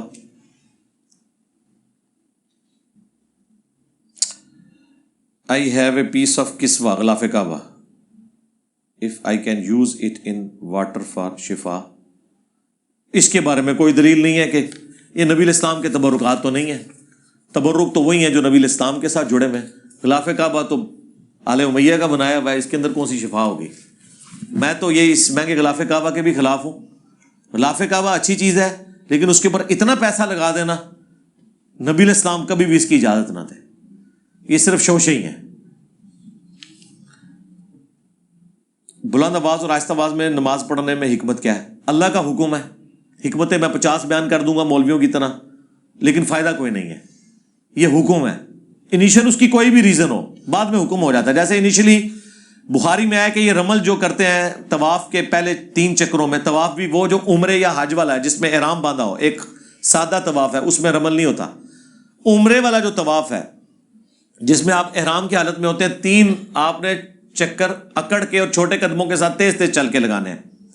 اس کی حکمت یہ تھی کہ وہ کافر کہتے تھے کہ مسلمان مدینے گئے ہیں اور مدینہ بیماریوں کی سرزمین ہے, تو نبی الاسلام نے صحیح بخاری میں آتا ہے کہ حکم دیا کہ تم نے اس طریقے سے رمل کرنا ہے تاکہ پتہ چلے ہم صحت مند ہیں. لیکن وہ آج تک سنت جاری ہے. اذان انیشلی اس لیے ہوئی تھی کہ لوگوں کو خبردار کیا جائے مسجد میں آ جاؤ. آج اذان کی ضرورت باقی نہیں رہی ہے. یورپ امریکہ میں آپ اذان کی آواز سن کے جاتے ہیں یا گھڑی دیکھ کے؟ ایون پاکستان میں بھی ہم گھڑی دیکھ کے ہی جا رہے ہوتے ہیں کہ یار فلاں جگہ 1:30 بجے ہے, فلاں جگہ 1 بجے, ہم اس حساب سے جاتے ہیں. پریکٹیکلی اذان کی ضرورت باقی نہیں ہے, لیکن یہ شعار اسلام ہے, اذان اب بھی جاری رہے گی. ٹھیک ہے, اس طریقے سے یہ نمازیں جو 3 جاری نمازیں ہیں اور 2 سرن ہیں, اشارے اسلام ہے, اس طریقے سے رہیں گے. ایون اگر آپ اکیلے بھی نماز پڑھ رہے ہیں نا مغرب کی یا عشاء کی, فجر کی, تو آپ جہرن پڑھ سکتے ہیں, بلکہ پڑھا کریں. اکیلے بھی پڑھ رہے ہیں, اکیلے بھی آپ جماعت کروا سکتے ہیں. سنن نسائی میں حدیث ہے کہ تیرے رب کو اس گڈریے پہ بڑا پیار آتا ہے جو پہاڑ کی چوٹی پہ اکیلا اذان اور اقامت کہہ کے جماعت قائم کرتا ہے. آپ اکیلے بھی کر سکتے ہیں. ہاں جی, کوئی نہیں ہے ساتھ تو آپ اکیلے کریں. اس میں آپ اسی طریقے سے جس طرح امام قرات بلند آواز سے کرتا ہے, تکبیرات بلند آواز سے کہتا ہے, اس طریقے سے آپ کریں. اگر امام حسین کربلا کی طرف سفر نہ کرتے تو مسلمانوں کو یہ دن نہ دیکھنے پڑتے. میرے بھائی, یہ بالکل آپ نے صحیح سوال کیا ہے, کیونکہ جو جاہل علماء نے ہمارے اندر جو مشہور کیا ہے وہ اس کا رزلٹ یہی نکلنا تھا کہ آپ یہ جہالت شو کرتے. اسی لیے تو ہم نے کہا ہے کہ بندہ پڑھو اصلی جنہیں کام پایا ہے. کربلا تو پروڈکٹ ہے اس غلط کام کی. کام تو اس دن خراب ہوا ہے نا جب حضرت علی کی خلافت ماننے سے انکار کیا گیا. یہ کام ادھر سے بگڑا ہے. یہ نہ لکھے کہ حضرت حسین نہ جاتے. حضرت حسین تو اس وقت گئے کہ جب پورا انتشار پھیل چکا ہوا تھا. حضرت حسین کو تو وہ کہہ رہے تھے کہ آپ اچھے وارث رسول ہیں کہ دین کا جنازہ نکالا جا رہا ہے, آپ کا بھائی صلح کر کے جو ہے وہ سائڈ پہ ہو گیا, آپ بھی خاموش ہیں. یہ جی ٹی وی کے اوپر میں نے 3 ویڈیوز ریکارڈ کرائی ہیں سرکار. پہلی دفعہ کبھی کسی انٹرنیشنل میڈیا کے اوپر, اتنے بڑے چینل کے اوپر یہ باتیں کہی گئی ہیں. آج تک کبھی کسی شیعہ کی جرت نہیں ہوئی ہے, اور میری ان سے کمٹمنٹ تھی کہ میں کوئی چیز ڈیلیٹ نہیں کرنی. میں نے کہا مجھ سے پہلے طے کرو پیمرا کی پالیسی, کیا مسئلہ ہے تمہیں؟ انہوں نے کہا جی امیر شام کا نام آپ نے نہیں لینا. میں نے کہا نہیں لوں گا. کیا بولوں؟ بولو. انہوں نے کہا جی حاکم وقت کہہ لیں, آپ حاکم شام کہہ لیں, امیر شام نہیں کہنا, امیر معاویہ نہیں کہنا. میں نے کہا ٹھیک ہے. دیکھیں کربلا کے اسباب آپ دیکھیں, میں نے ایک ایک چیز کھول کے بیان کی ہے. تو کربلا تو ایک اینڈ رزلٹ ہے. ٹھیک ہے, سٹارٹ وہاں سے ہوا ہے جس دن آپ نے سیدنا علی کو خلیفہ نہیں مانا, اور وہاں سے یعنی اس شخص کو جو تینوں خلفاء کے ساتھ پوری کمٹمنٹ کے ساتھ چلتا رہا, جب اس کی باری آئی تو رون ڈال دی. یہ ادھر سے کام خراب ہوا ہے. امام حسین کی کربلا میں شرائط کیا؟ وہ جعلی روایت ہے. یہ بھی میں نے اس میں بتایا کہ 3 شرطیں کیسے میرے بھائی اللہ کے بندو. یہ اسی طریقے سے ہے کہ آپ کو کل کو کوئی بتائے کہ جی علی بھائی چشتی رسول اللہ اشری رسول اللہ کو صحیح ماننے کے لیے تیار ہو گئے ہیں, اگر جو ہے نا وہ فلانا مولوی اپنی مسجد علی بھائی کو جمعے کے خطبے کے لیے دے دے. ایڈی بڑی کہانی منو گے تسی؟ اللہ دے بندو, شام غریبہ ہماری لائیو چل رہی تھی، 30,000 سے زیادہ لوگ دیکھ رہے تھے. پاکستان کی کسی مسجد کی گیدرنگ 30,000 نہیں تھی شام غریبہ میں. ایک اکیلا بندہ اپنے گھر میں بیٹھک میں کیمرے کے آگے بیٹھ کے بات کر رہا ہے اور 30,000 بندہ اس کی کربلا سن رہا ہے. ابھی اب ہر سال ہم کیا کریں گے انشاءاللہ، اب میلاد آئے گا تو میلاد کی راتوں میں بھی ہم بیٹھا کریں گے انشاءاللہ. اگر ہمارے نبی علیہ السلام مشرکین عرب کے خیموں میں ان کے حج کے دنوں میں جا کے توحید بیان کر سکتے ہیں تو ہم کیا شب عاشور اور شام غریبہ میں صحیح کربلا نہیں بیان کر سکتے؟ یہ کون سی مشابہت والا معاملہ ہے؟ ٹھیک ہے، تو اللہ کا فضل ہے کہ اب یہ دعوت پھیل رہی ہے. تو یہ تو ساری جعلی باتیں یہ فٹ ان بیٹھتی ہیں. حضرت حسین کی طبیعت ہی نہیں تھی ایسی، شرائط، یہ ساری باتیں انہوں نے گھڑی، کبھی کچھ گھڑا کبھی کچھ گھڑا. ان کا جب بڑا یہ ہو کہ قتل عمار کے بعد کہے کہ نہ علی لے کے آتا تو نہ یہ قتل ہوتا، تو چھوٹے تو پھر شاہی کوئی نہیں، اس تو وڈیاں کہانیاں بنا گے. ٹھیک ہے، چھڑ دو. آپ اپنے آپ کو اہل بدعت سے ڈفرینشیٹ کرنے کے لیے اپنے آپ کو سلفی کہنا کیسا ہے؟ کہہ لیں آپ، بدنام زمانہ لفظ ہے وابی بھی اور سلفی بھی، تو اس سے کیا فرق پڑے؟ آپ نے ان سے ڈفرینشیٹ کرنا تو سلفی تو ایک ہے ہی نہیں ہے. مدخلی سلفی بھی ہیں، مقلد سلفی بھی ہیں، غیر مقلد سلفی بھی ہیں، ٹھیک ہے، ناسبی سلفی بھی ہیں. تو مسئلہ تو ختم کوئی نہیں ہونا جب تک کہ آپ مسلم نہیں ہو جاتے. یار میں آپ کو ایک ایسی شناخت بتاتا ہوں جو ماننے کے لیے کوئی بھی تیار نہیں ہو رہا.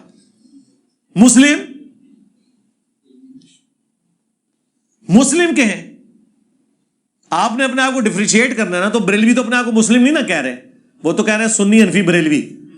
تو آپ سلفی کیوں کہہ رہے ہیں؟ اپنے آپ کو مسلم کہیں. دیوبندی تو اپنے آپ کو حنفی دیوبندی کہہ رہے ہیں. اہل سنت والجماعت، بریلوی لکھتے ہیں اہل سنت و جماعت، اور دیوبندی لکھتے ہیں اہل سنت والجماعت. بریلوی کہتے ہیں وال پہ ہے. سیدہ عائشہ افضل ہے یا سیدہ فاطمہ؟ سیدہ فاطمہ افضل ہے، آؤٹ آف کوسچن ہے یہ بات. کیا ابارشن اور آئی وی ایف کروانا جائز ہے؟ جی ڈاکٹر آپ کو جو پرہیزگار ہے وہ بتائے. اگر واقعی اگر کسی عورت کی لائف کو خطرہ ہے اور وہ زندگی موت کی کشمکش ہے تب. باقی میڈیکل سے متعلق 10 کوسچنز وہ آپ دیکھ لیں، میں نے باقی چیزیں بھی اس سے ریلیٹڈ ساری بیان کی ہوئی ہیں، یہ بار بار میں نے ڈسکس نہیں کرنا ان کو. جہر نمازوں میں امام قرات تو اونچی کرتا ہے لیکن اعوذ باللہ اور بسم اللہ اونچی کیوں نہیں پڑھتا؟ کیونکہ یہ سنت یہی ہے. صحیح مسلم میں ہے، عبداللہ بن عمر کہتے ہیں، بخاری مسلم بلکہ دونوں میں ہے، نبی علیہ السلام حضرت ابوبکر اور حضرت عمر کے پیچھے میں نے نمازیں پڑھی ہیں، آپ اپنی قرات کا آغاز الحمدللہ رب العالمین سے کرتے تھے. یعنی وہ بتانا چاہ رہے ہیں کہ ثنا، اعوذ باللہ اور بسم اللہ نبی علیہ السلام، حضرت ابوبکر اور حضرت عمر آہستہ پڑھتے تھے. کبھی کبھار آپ نے اونچی بھی پڑھی ہے لیکن عمومی عمل آہستہ ہی ہے. یہ سنت ہے جی، یہ اس کی ریزن ہے. آپ کا کوئی طالب علم جو مر چکا ہو اور بعد میں قبر سے صحیح سلامت دریافت ہو، اگر نہیں ہے تو آپ کے حق پہ ہونے کی دلیل کیا ہے؟ ہاں جی، اگر تو آپ لکھنے والے بریلوی ہیں تو میں دیوبندیوں کا کوئی نکال دیتا ہوں، اگر دیوبندی ہیں تو میں کوئی بریلویوں کا نکال دیتا ہوں، اور اگر لکھنے والا کوئی اہل حدیث ہے تو ان کا نکالتا ہوں، اور اگر کوئی اہل حدیث نہیں تو اہل حدیثوں کا نکال دیتا، تو آپ مان لیں گے؟ کہیں گے نہیں دلیل تو قرآن و سنت ہے. جی ہم بھی یہی کہہ رہے ہیں، ٹھیک ہے، یہ کوئی دلیل ہی نہیں ہے. ہمارا تو صحابہ کے بارے میں عقیدہ نہیں ہے کہ ان کی لاشیں ضروری ہو کہ سلامت ہوں. یہ پچھلے دنوں جو عامر لیاقت کا جو ہوا تھا اس میں نے بتایا تھا، یہ کہاں سے دلیل ہو گئی یار؟ حضرت حمزہ کی لاش قبر میں جانے سے پہلے ہی اس کا مسئلہ ہو گیا ہے. قبر میں تو چھوڑ دیں، قبر سے باہر نہیں ہو گیا مسئلہ، وفات کے بعد ہوا ہے نا، لاش کی حفاظت تو نہیں ہوئی نا. یہ کون سی بات ہے؟ ہو بھی سکتی ہے. وہ میری آپ ویڈیو دیکھ لیں، وہ ماشاءاللہ ایک دن میں 1 ملین کراس کر گئی تھی. بڑا کریٹیکل ٹاپک تھا، میت کو قبر سے نکالنا اور مردے کے پوسٹ مارٹم کا مسئلہ. اس میں میں نے بتایا کہ یہ صرف پروٹوکول انبیاء کا ہے، انبیاء کے علاوہ اللہ کی مرضی کسی کو دے کسی کو نہ دے، یہ دلیل نہیں ہے کسی کے نیک ہونے کی یا بد ہونے کی. جناب میں چارٹرڈ اکاؤنٹنٹ ہوں اور میرا کام آڈٹ کرنا ہے سودی نظام کے ساتھ معاملہ. اس میں آپ سود کے اندر انوالو نہیں میرے بھائی. آڈیٹر کی جاب بالکل درست ہے، وہ لوگوں کو سود لینے یا دینے پہ ابھار نہیں ہوتا. باقی وہ سود تو اس کا ایک پورشن ہوتا ہے نا، باقی تو آپ پورا آڈٹ اس کمپنی کا کر رہے ہوتے ہیں نا، تو آپ کر سکتے ہیں. قرآن مجید میں فرمایا گیا کہ فرقوں میں نہ پڑھو، اور سنن ابی داؤد میں فرمایا گیا کہ ایک فرقہ جنت میں جائے گا. ایک فرقہ نہیں لکھا ہوا ہے سرکار، ایک گروہ جنت میں جائے گا, فرقے 72 جہنم میں جائیں گے, یہ لکھا ہوا ہے. فرقہ کبھی بھی جنت میں نہیں جائے گا انشاءاللہ. آپ مجھے بتائیں کہ صحابہ کرام رسول اللہ کیا فرقہ تھے؟ نہیں, وہ اصل تھے. فرق کہتے ہیں ٹوٹ کے الگ ہونے والے کو, فرقے وہ ہیں جو بعد میں بنے. اس لیے کہا گیا طائفہ منصورہ, ایک کامیاب گروہ. فرقے کا مطلب ہی الگ ہونے والا ہے, تو الگ ہونے والا تو فرقہ ہے. تو رسول اللہ اور صحابہ کس سے الگ ہوئے میں؟ یعنی درخت سے جو پتا ٹوٹ کے الگ ہوتا ہے وہ فرقہ ہوتا ہے نا درخت. یہ تو نہیں کہ پتا کہ تو فرقہ ہے, ہاں تو اوتھے ہے تے میں ایتھے, ہاں تو چبارے سے چل پڑی تے میں منارے سے چل پڑی. خدا نہ آ جائے یار. تو یہ فرقہ, اور یہ جو ہے نا کہ قرآن میں آیا فرقوں میں مت بٹو, یہ حکم ہے. اور فرقے بن جائیں گے یہ غیبی خبر ہے. جیسے مسلم میں حدیث ہے کہ قرب قیامت میں عورتیں ایسا لباس پہنیں گی گویا کہ ننگی نظر آ رہی ہوں گی. جی, اتنا چست ہوگا یا باریک. اس حدیث کا یہ مطلب ہے کہ حضور یہ کہہ رہے ہیں کہ ننگا لباس پہناؤ, یہ ہے مطلب اس کا؟ یہ بتایا جا رہا ہے کہ غلط کام ہوگا. ادھر بھی بتایا جا رہا ہے کہ فرقے بن جائیں گے, نہیں بننا آپ نے اس کا حصہ. سمجھ آئی؟ اور آپ نے بات وہ ماننی ہے وَاعْتَصِمُوا بِحَبْلِ اللَّهِ جَمِيعًا وَلَا تَفَرَّقُوا. ادھر بھی آپ نے پردہ کرنا ہے. عورتیں ہو جائیں گی ایسی, آپ کی عورتیں ایسی نہ بنیں. یہ غیبی خبر دی جا رہی ہے. دیکھو مولویاں نے کتنے عرصے تو مصیبت بنائی سی. ان کا آپ دماغ کا لیول دیکھیں کہ ان کو اس حدیث سے یہ سمجھ آئیے کہ فرقہ ہونا چاہیے. پھر کہتے نہیں علماء کا مذاق اڑایا جاتا ہے جن کو یہی نہیں پتا کہ اللہ کے نبی کس لیے بات ارشاد فرما رہے ہیں, اس کی تھیم کیا ہے, اس کو بالکل اس کے الٹ پیش کر دیا. علماء سے دلیل مانگے تو وہ کہتے ہیں کہ اب سنی دلیل مانگتا ہے, اور حضرت ابوبکر کی مثال دیتے ہیں کہ انہوں نے بغیر دلیل کے آپ علیہ السلام پر ایمان لائے. جی ہم بھی حضرت ابوبکر کے طریقے پہ ہیں.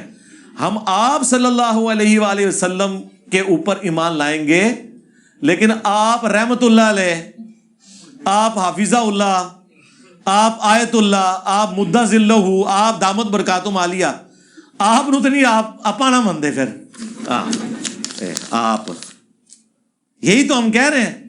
کہتے ہیں علماء سے پوچھیں, علماء سے دلیل پوچھیں گے اللہ اور اس کے محبوب علیہ السلام کے حوالے سے.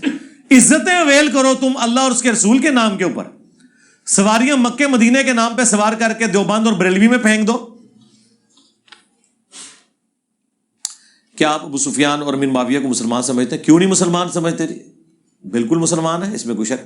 میرے کچھ ساتھیوں نے مجھے یہ پوچھنے کے لیے کہا, میرے بھائی آپ کے ساتھیوں کو پتہ ہی نہیں, آپ کو بھی نہیں پتا. میں نے تو بہت پہلے اس پہ ویڈیو, ایک میرے یوٹیوب پہ کلپ ہے, حسد کرنے والا مفتی, اس نے 4 سال پہلے میرے اوپر الزام لگایا کہ اسے غم ہے کہ ابو سفیان اور امیر معاویہ کیوں اسلام لے آئے. اینا وہ بھی منیا کہ مسلمان بندہ ہے انہوں نے, تو میں تب یہ صاف کیتی سی. میرے بھائی اگر ہم مسلمان نہ سمجھ رہے ہوں تو رضی اللہ عنہ کہے. میں نے کبھی ابو جہل کو رضی اللہ عنہ کہا ہے؟ ہاں کبھی علماء دیوبند کو میں نے رضی اللہ عنہ کہا ہے؟ ہاں کئی دفعہ کہا ہے یار. وہ المونت کی عبارت پڑھتے ہوئے علماء دیوبند رضی اللہ عنہم, بقول ان کے. اسلام والے کپڑوں کو پاک کرنے کے لیے اگر پانی نہ ملے تو کپڑوں کو کیسے پاک کیے؟ جب خشک ہو جائیں تو اس کو آپ کھرچ دیں تو وہ پاک ہو جائیں گے. یہ بخاری مسلم میں موجود ہے.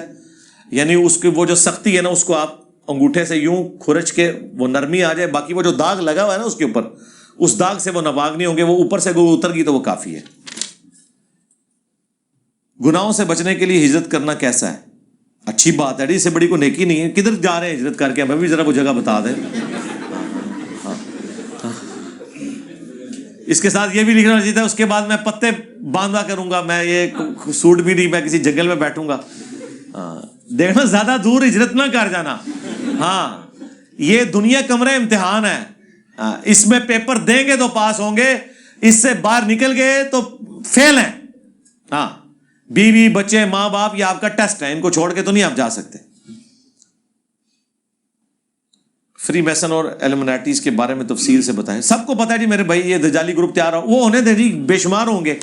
یہ جو کام ہے نا, اس کے اندر امت کو الجھایا ہوا ہے بعض وائزین نے. اللہ کے بندو, ان چیزوں میں الجھا کے نہ آپ نے یہ پالیسیز کو دیکھنا ہے. یہ گورنمنٹ لیول کے کام ہے, ہمارے بڑوں کے دیکھنے کے کام ہے, ان کی پالیسیز کو کاؤنٹر کیا. آپ یہ علم حاصل بھی کر لیں تو آپ نے کیا کرنا ہے؟ کچھ بھی نہیں. نیٹ کے اوپر سب کچھ اویلیبل ہے. اصل چیز ہے کہ آپ کیا دین کو کنٹریبیوٹ کر رہے ہیں. اور جی کافر چالاں چل رہے ہیں جی, یہ بڑی انہوں کی چال ہے جی, تو کافروں نے چالیں ہی چلنی ہے نا. ہے؟ چال تو وہ کر رہا ہے جو ممبر پہ کھڑے ہو کے کہہ رہا ہے قرآن حدیث ڈائریکٹ نہ پڑھنا گمراہ ہو جاؤ گے. وہ یہودی یا عیسائی کا پادری چال نہیں اسلام کے خلاف چل رہا جو کہہ رہا ہے قرآن جو ہے وہ فیبریکیٹڈ کتاب ہے، نعوذ باللہ. وہ چھوٹی چال ہے. بڑی چال یہ ہے کہ یہ کھڑا ہو کے کہہ رہا ہے کہ قرآن حدیث ڈائریکٹ نہ پڑھنا، بخاری ڈائریکٹ نہ پڑھنا گمراہ ہو جاؤ گے. ہاں جی، ہوں پتہ لگا ایلومناٹی کون کیڑے نے اور فری میسن کیڑے نے. ہاں، پاکستان کی ہر مسجد میں یہ بیٹھے ہوئے ہیں. ہاں جی، آئے ہو نا داڑ تھلے، ہوں لاؤ نا انہوں. انبیاء پر بنائی گئی فلمیں دیکھنا کیسا ہے؟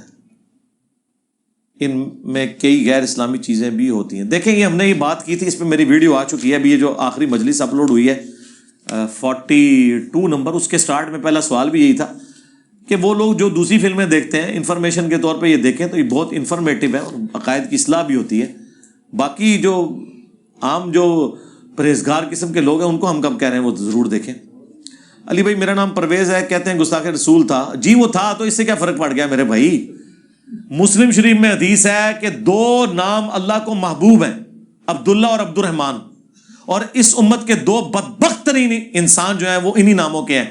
عبداللہ ابن ابی رسول اللہ کا دشمن اور عبد الرحمن ابن ملجم حضرت علی کا قاتل. ہن کر لو گل.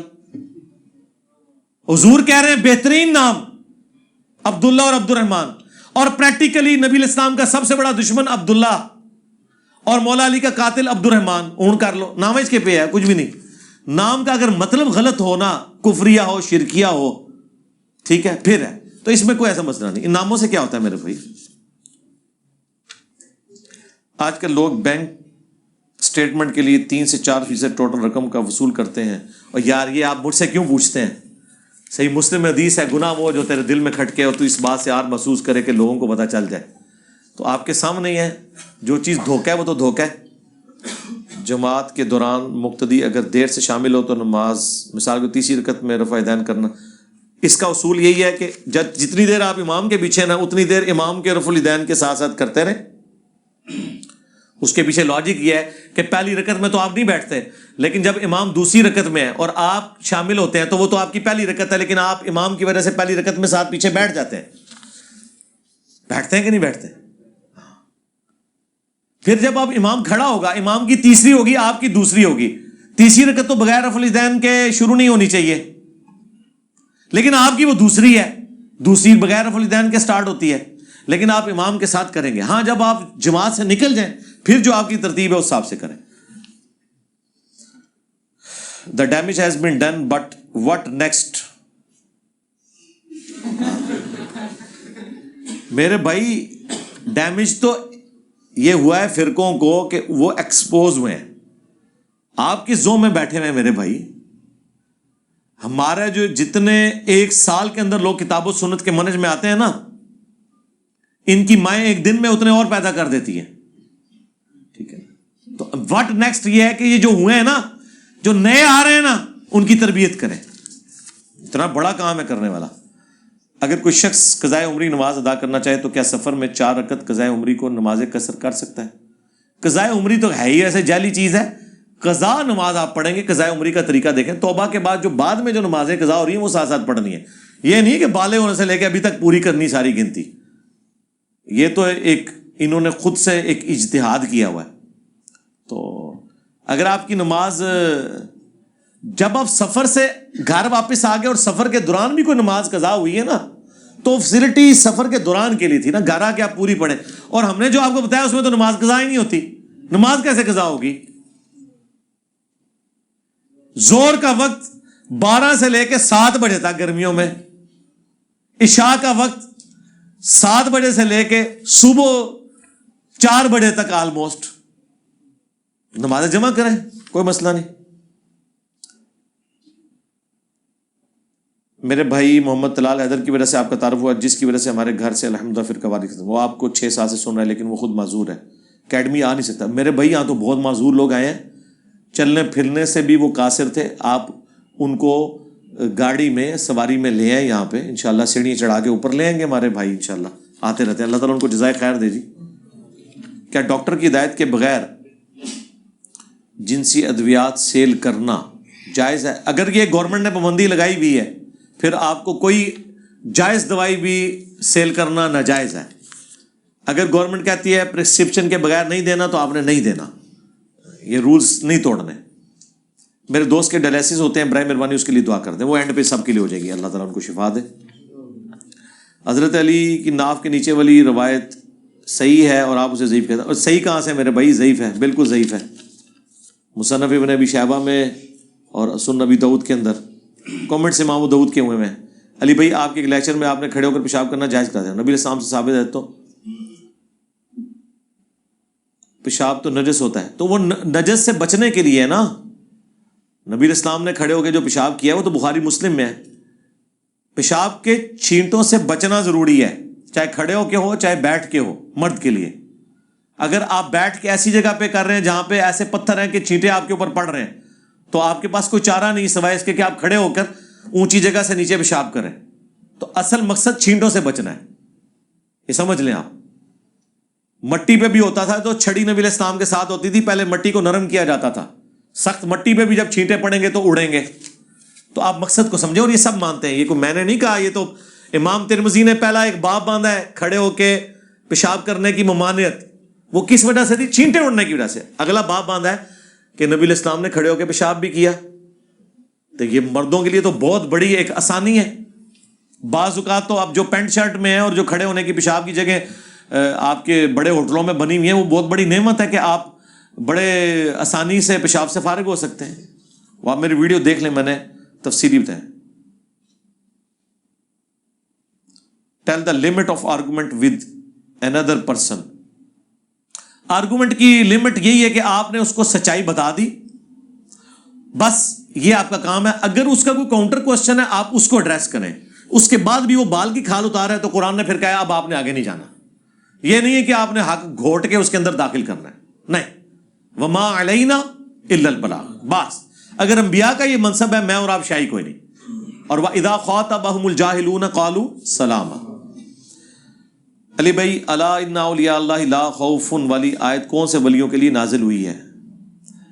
مسلمان تو سارے ولی ہیں جو اللہ پر ایمان لے آئے, آخرت پہ ایمان لائے اور رسول اللہ کے طریقے پہ چلیں صلی اللہ علیہ وآلہ وسلم. یہ جو ہے نا, نہ انہیں خوف ہوگا نہ غم. اس سے مراد آخرت کا خوف اور غم ہے. اگر دنیا کا مراد لینا ہے تو یہ نہیں ہے کہ ان کو غم پہنچے گا نہیں. کیا رسول اللہ کو غم نہیں پہنچے ہوئے؟ صبر کرنا آسان ہو جائے گا.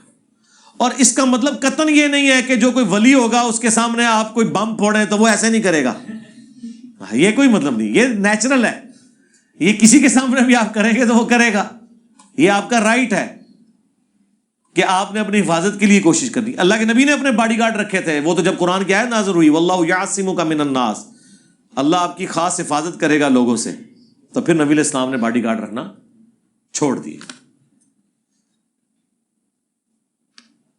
حضرت ختیجہ کا جنازہ نہیں ہوا تھا کیونکہ جنازے کا حکم تو بعد میں آیا. پتہ نہیں, مجھے اس کی کوئی تفصیلات نہیں پتہ کہ حکم بعد میں آیا. اس وقت کیا کوئی دین ابراہیمی کے مطابق کوئی طریقہ چل رہا تھا, نہیں چل رہا تھا, تو اس سے تو کوئی فرق نہیں پڑتا میرے بھائی. جنازہ حق ہے فوت شدہ بندے کا زندہ لوگوں کے اوپر. فوت شدہ کو جنازے, آج بھی کسی کا جنازہ نہ ہو وہ تو کوئی گناہ گار نہیں ہوگا. گناہ گار وہ ہوں گے جو نہیں پڑھ رہے. تو کسی کا جنازہ اگر نہیں ہوا تو اس کی ٹینشن نہ لیں. سمجھ آئی؟ حضرت ختیجہ کا اگر نہیں ہوا جنازہ تو یہ کوئی ٹینشن کی بات ان کے لیے تو نہیں ہے. عیسائی کہتے ہیں کہ ہمارا نبی افضل زندہ بھی ہے اور آسمانوں پہ بلند بھی ہے. جب میرا خیال ہے ان جھگڑوں میں پڑھنے کی بجائے نبی علیہ السلام نے تو اس طرح کی چیزوں میں پڑھنے سے منع کیا ہے. ان کو کہ یار تم حضرت عیسیٰ کو افضل مان لو, رسول اللہ کا انکار نہ کرو, ٹھیک ہے. اصل چیز ہے کہ ایمان لانا ہے پیغمبروں کے اوپر, اور ہم نے ایمان لانے میں ان میں فرق نہیں کرنا. مرتبے کے اللہ نے فرق رکھے میں. حضرت عیسیٰ سے بھی افضل حضرت ابراہیم علیہ السلام ہے. حضرت عیسیٰ خود دین ابراہیمی پہ تھے. اگر تم ابراہیم کو بھی حضرت عیسیٰ سے افضل نہیں مان رہے تو ہمارے نبی کو تم نے کہاں سے افضل ماننا ہے؟ لہٰذا اس جھگڑے میں ابھی نہ پڑھو. فی الوقت جیزس کرائسٹ کا ٹرو فالوور اور جیزس کرائسٹ کی ٹرو تعلیمات دنیا میں جس شخص نے پھیلائی ہیں وہ ہے جس کی قبر مدینے میں ہے. جیزس کرائسٹ کا نام دنیا میں جس شخص نے روشن کیا ہے وہ محمد رسول اللہ ہے صلی اللہ علیہ وآلہ وسلم. میری والدہ اکثر پریشان رہتی ہیں تو ان کے لیے دعا کریں. دیکھیں نہیں، ماؤں کا تو کوئی علاج نہیں ہے، وہ پریشان ہی رہیں گی مرتے دم تک اپنی اولاد کے لیے. ایک نیچرل اللہ نے رشتہ بنایا ہے. اصل میں جو لوگ آخرت اورینٹڈ نہیں ہوتے وہ دنیا کی چیزوں کی بہت زیادہ ٹینشن لیتے ہیں. اس کے لیے آخرت اورینٹڈ ہونا، ان کی پھر آپ کاؤنسلنگ کرتے رہے نا. ان کو مشکلیں پڑی اتنی کہ آسان ہو گئی، آخرت کے عذابات اور ان چیزوں میں ڈال دیں تو دنیا کا غم ویسے ہی بھول جائیں گی انشاءاللہ. How to counter with negative thoughts. ایک ہی طریقہ ہے، اچھی صحبت کریں، اپنے آپ کو مصروف رکھیں. فارغ بندہ مارا جائے گا اور بری صحبت والا مارا جائے گا.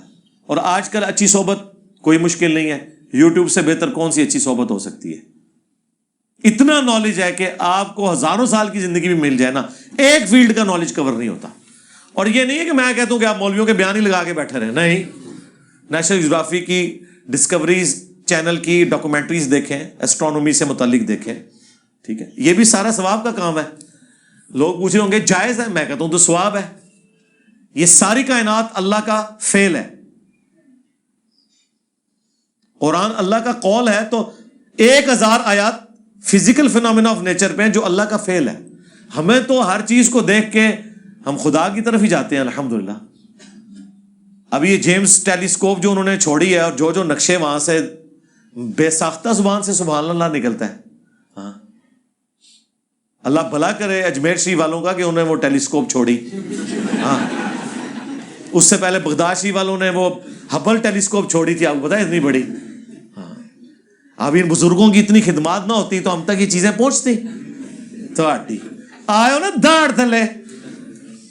جو لوگ دنیا کی پریشانیوں سے اتنے ناامید ہو چکے ہیں کہ شکوہ کرنے پر مجبور ہو جاتے ہیں، ان کے لیے کچھ بیان کر دیں کہ وہ کیسے جذبات پر زبان.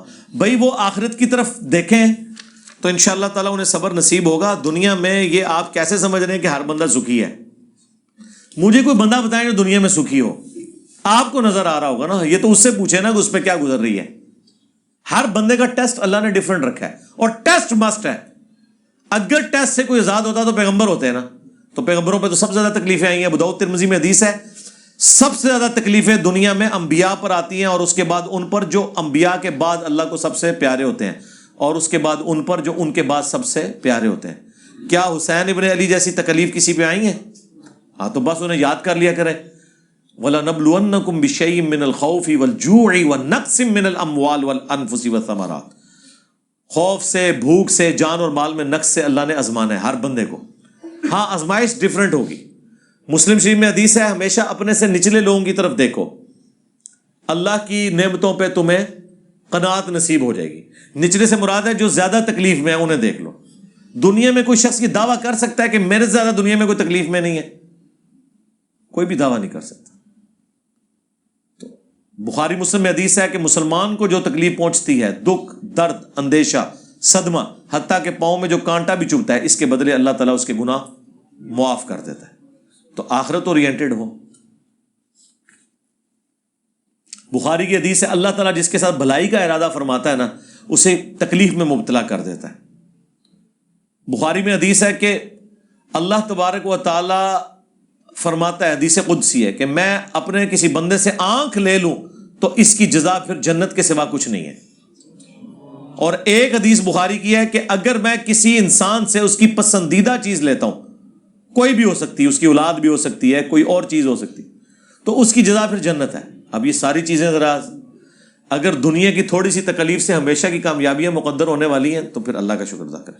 According to Islam, if you are not able to marry due to financial or other reason, you have to do fasting. But as a 20-year-old boy, knowing that I have no chance till 26, او یار 27 سال میں تو میری شادی ہوئی ہے یار. وہ بھی میرے کالا نے زبردستی کرائی ہے. شکر ہے اچھے ویلے ہو گئی ہے. ہوں تو میں جڑے کام وچ پیا تو شاید ایک بھی نہ کر سکتا. اپنا پیشن اور بنائے میرے بھائی، ان چیزوں سے باہر نکلے. لگ جائے گا پتہ ایک بار ویاہ ہو جائے تو تسی رونا ہے. اور آج کے اس ماڈرن دور میں جب خرچوں کی جو صورتحال ہے، مہنگائی کی جو صورتحال ہے، اور کمارے تو اللہ کا شکر ادا کرو کہ جو ایک تکلیف کا سمندر ہے وہ ابھی تھما ہوا ہے.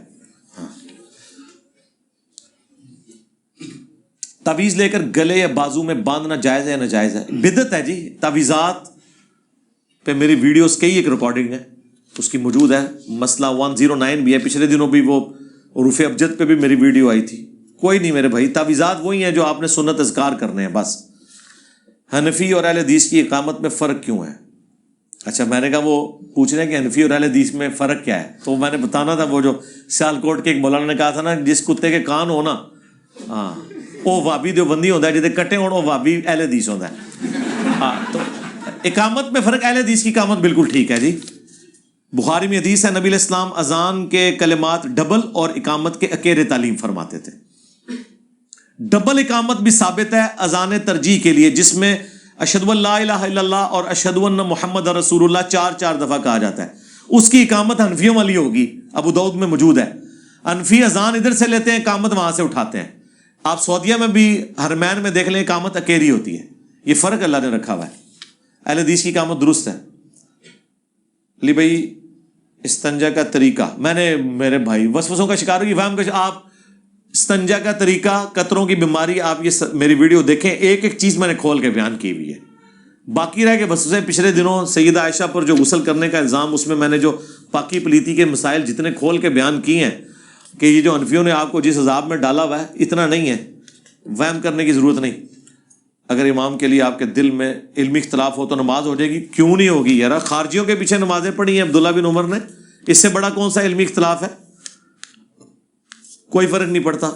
حضرت عثمان کہہ رہے ہیں کہ ان کے پیچھے نمازیں پڑھو. علمی اختلاف کیا؟ جانی دشمن مان گئے ہوئے تھے. نماز پڑھتے وقت زیادہ تر خیال آتے ہیں کہ وہ نماز صحیح پڑھ رہا ہے یا نہیں. اس کا وہ سے مراد کوئی اور ہے یا خود وہ؟ بس نماز کا پریکٹیکل طریقہ سیکھیں اور اس کے بعد کنسنٹریشن سے نماز پڑھیں تو انشاءاللہ تعالیٰ قبول ہی قبول ہے. اللہ کے ساتھ جو آپ گمان رکھیں گے وہی آپ کے ساتھ ہوگا. زیادہ وہم نہیں کرنا, لیکن طریقہ ضرور سیکھنا ہے. لوگوں سے کم ملنا اور ترک کے دنیا میں کیا فرق ہے؟ کم ملنا تو بہت بڑی عافیت ہے جی. ترک دنیا یہ کہ آپ اپنے رشتہ داروں کو چھوڑ جائیں, میاں بیوی بچے ماں باپ, ان کو چھوڑ کے, اس کو ترک دنیا کہا گیا ہے. یہ منع ہے اسلام کے اندر. کام ملنا تو بہت عافیت ہے, کام ملنے میں ہی عافیت ہے.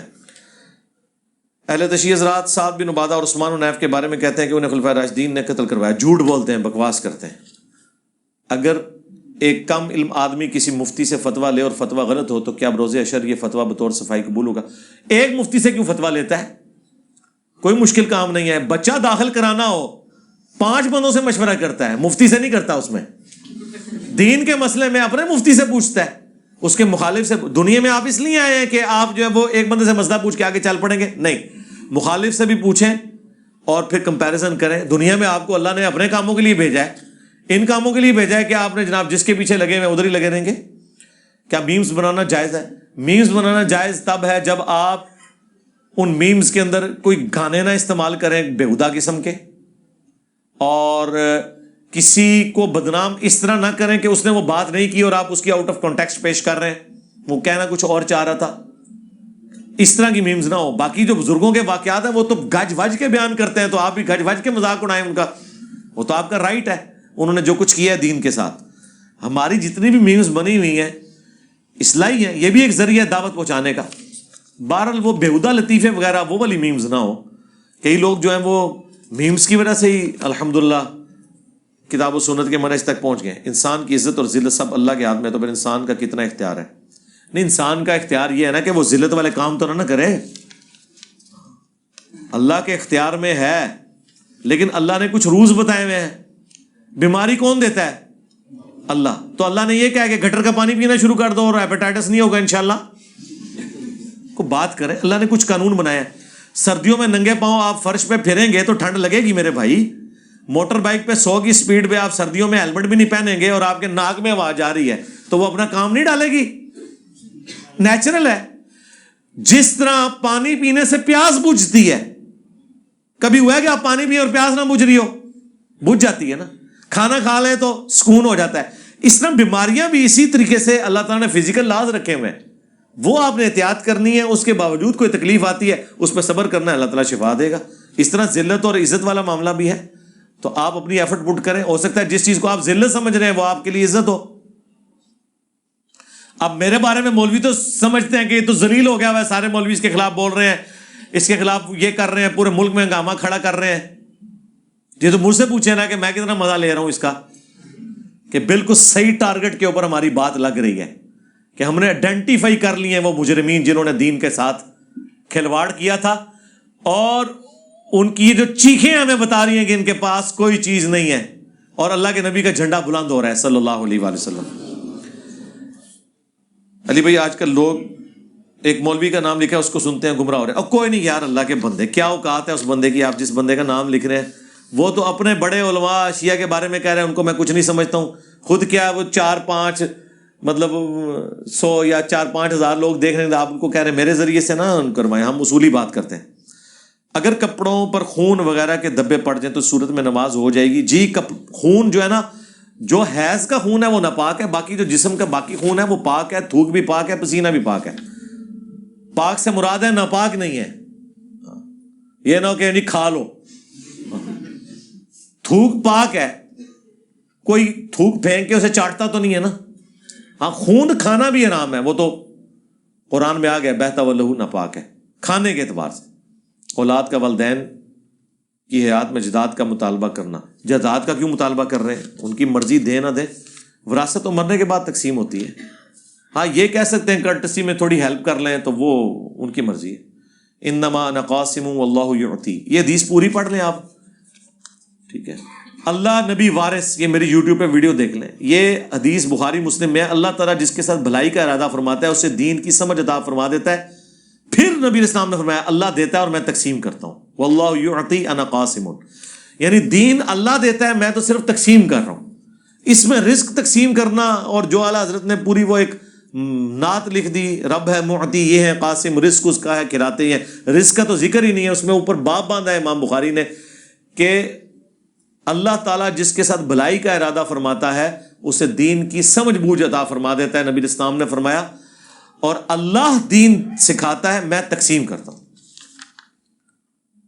جانوروں کی کوئی زبان نہیں ہوتی, سائنس کے مطابق سلیمان علیہ السلام کیسے سمجھے, نہیں کس سائنس نے کہا جانوروں کی زبان نہیں ہوتی ہے, ان کی اپنی کمیونیکیشن ہے, سارے کا سارا پورا نظام چل رہا ہے, کوئی سائنس نے ایسی بات نہیں کی ہے. اللہ تعالیٰ نے سلیمان علیہ السلام کو یہ کمپیٹنسی دی تھی, وہ تو اللہ تعالیٰ اپنے پیغمبروں کو معجزہ دے سکتا ہے. زبان ہے ان کی, کیوں نہیں ہے. اللہ کے بندو, جانور جو آپ نے پالے ہوئے ہیں وہ آپ کی زبان سمجھ رہے ہوتے ہیں, چاہے وہ اشاروں سے یا کسی بھی وجہ سے, تو یہ آپ نہ کہیں کہ زبان نہیں, زبانیں ہیں ان کی. مستدرک الحاکم میں اکثر حدیث کے نیچے لکھا ہے کہ اس کی سند ٹھیک ہے, لیکن امام بخاری مسلم نے اسے نقل نہیں کیا. ہاں وہ اس لیے کہ حاکم مستدرک حدیث کی اس کتاب کو کہتے ہیں مستدرک چھوٹی ہوئی حدیث ہے, تو انہوں نے ہر حدیث کے ساتھ اس لیے لکھا ہوا ہے کہ وہ اس کا نام ہے المستدرک للحاکم علی الصحیحین. بخاری اور مسلم کی چھوٹ جانے والی حدیثیں جو ان راویوں سے ہیں جن راویوں سے امام بخاری مسلم نے حدیثیں لی تھیں, ان کی کچھ اور حدیثیں بھی تھیں جو میں لے رہا ہوں, اور وہ بخاری مسلم میں ان میں سے کئی ایک موجود نہیں ہے, تو اس لیے وہ ہر حدیث کے ساتھ لے. لیکن یہ ضروری نہیں کہ وہ بخاری مسلم کی شرط پہ بھی صحیح ہوں, کیونکہ بخاری اور مسلم کے بعض راوی ایسے ہیں جو آخری وقت میں اختلاط کا شکار ہو گئے ہیں, حافظہ بگڑ گیا.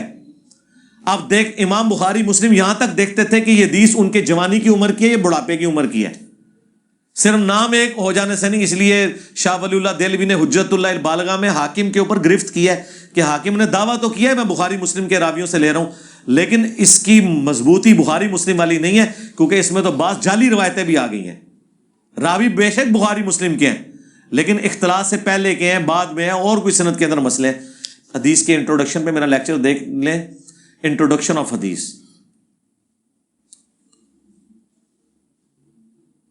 قرآن سے دروازہ ثابت کیا حضرت عمر نے حضرت فاطمہ پر, اور جھوٹ ہے میرے بھائی, وہ دروازے اللہ کے بندو مسجد کی طرف دروازے, جی مسجد کے تو دروازے آئے تھے نا جی, گھروں کے بھی دروازے تھے لیکن وہ بند نہیں ہوتے تھے, صرف پردہ ہوتا تھا.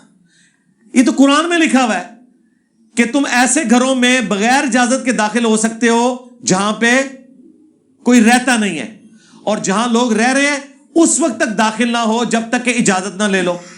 تو جب دروازہ بند ہے تو بغیر اجازت کے کیوں داخل ہو رہے ہیں؟ اس لیے کہ پردہ لگا ہوتا تھا. اس لیے کہا گیا کہ آپ گھر میں داخل ہوتے وقت السلام علیکم کہیں گے تاکہ کوئی اہل خانہ کسی اور کنڈیشن میں وہ اپنے آپ کو سیدھا کر لیں, کیونکہ آپ کو تو اپنے گھر جانے کی اجازت لینے کی ضرورت نہیں ہے, دوسرے بغیر اجازت کے جائیں گے نہیں. باقی تو میں نے اس کے اوپر ویڈیو ریکارڈ کرائی ہے, واقعہ کربلا کے پس منظر میں مکمل تفصیل سے کتاب مل سکتی جی, مل جائے گی اینڈ پہ آپ کو کربلا کا پس منظر والا ریسرچ پیپر. حضرت عثمان کی شہادت کا بھی لکھا ہوا ہے اس میں.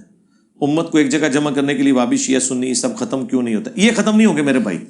ان کو ختم کرنے کے لیے یا تو دنیا کے سارے انسان پاگل ہو جائیں, سوچنا چھوڑ دیں, پھر بھیڑ بکریوں کی طرح ایک بندہ ان کو ہانک لے, یا دوسرا ہے کہ وقت کا پیغمبر موجود ہو اور ساروں کا ایک ہی لیڈر ہو وہ.